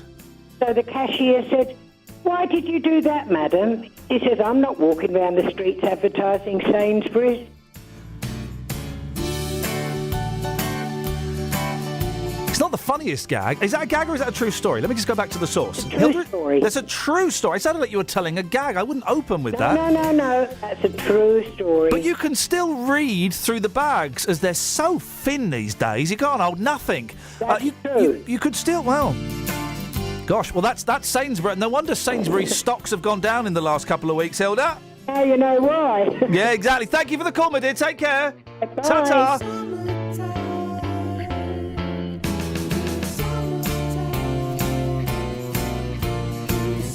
I wouldn't open with that one. Help me, help me, help me from this squeeze. I got a big fat mama trying to save me. Oh, I love to live so pleasantly. Live this life of luxury. Lazing on a sunny afternoon. Nearly just in the summertime. Morning, Celia. Morning, Ian. What have you got for us, my dear? Now that I've excited you with my singing, and I was singing directly, I was looking directly in your eyes. It was passion. I was being very passionate there, looking directly in your eyes, and the whole arena of 14,999 other people in the arena disappeared. It was just you and me. Yeah. Just you and me there. And then I took you backstage, and we peeled off our clothes and we made love. Okay. Sorry? Move on. Okay, sorry, Celia, what have you got for us? Songs with his wang in the title. Yes, boss, I was not expecting that. Yes, Celia, go on. Right. It's a Northern Soul tune by the Dramatics, and it's called Inky Dinky Wang Dang Doo. No. No, that's not real. The Dramatics? It is real. Inky Dinky? Wang Dang Doo? Inky Dinky Wang Dang Doo. Right, now, hang on. Are you an old Northern Soul girl? Yeah. Okay, hang on a second. Well, I love the idea of this. Here we go. Do you mean this one? Oh, yeah. This is good.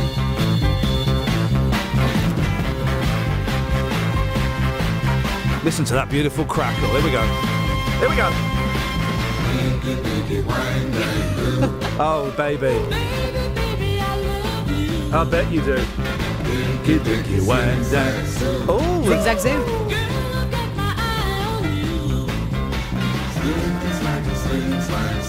Slinky Slanky. Slinky Slanky. I don't even know where. Inky Dinky Wing Waggle. What is it again, Celia? Inky Dinky Wang Dang Doo. Guys, get hold of that. You know Dermot O'Leary turns out these turgid Dermot O'Leary albums where it's like his songs he's picked. Well, we're having the Iain Lee Three Counties Radio Wang album. And this is what it's called, Celia. Put it on vinyl, though. It's going to be on vinyl and CD, and this is what it's going to be called. And I think we can say this on the radio, but I get the engines running. Iain Lee presents Get Your Wang Out. That's what we're calling it, Celia. Thank you. I mean, when Kiri phoned, it was Kiri phoned up in a pitiful state. It was shocking, really. She's a mother as well. Who would have thought that it would have generated 2 shows worth of, I'm going to use the word content, even though it doesn't actually apply, but 2 shows worth of content.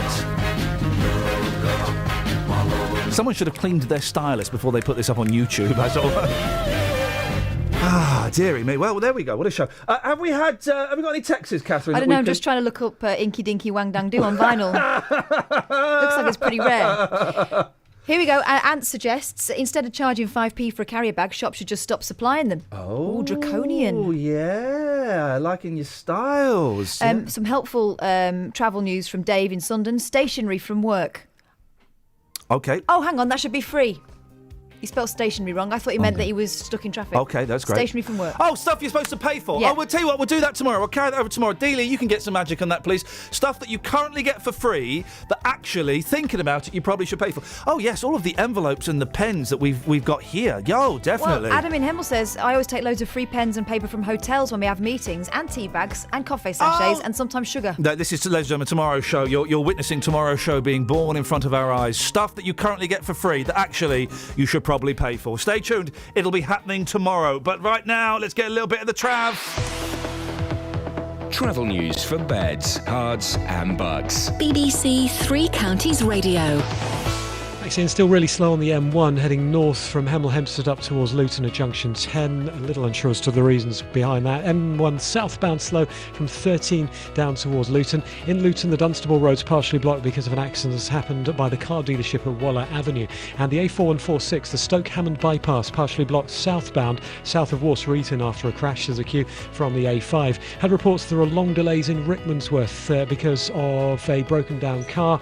In fact, it's an accident on Scotts Hill, we think, causing long queues of an hour on the A412. Anti-clockwise M25, slow in patches from the M1 down towards the M40. And as for trains, no reported delays now. James Worley, BBC Three Counties Radio. James, thank you very much. Excellent stuff indeed. I can't believe how miserable it is outside.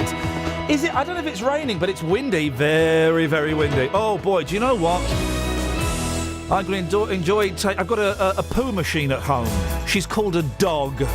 I'm going to enjoy taking the poo machine for a walk in this weather. Beautiful.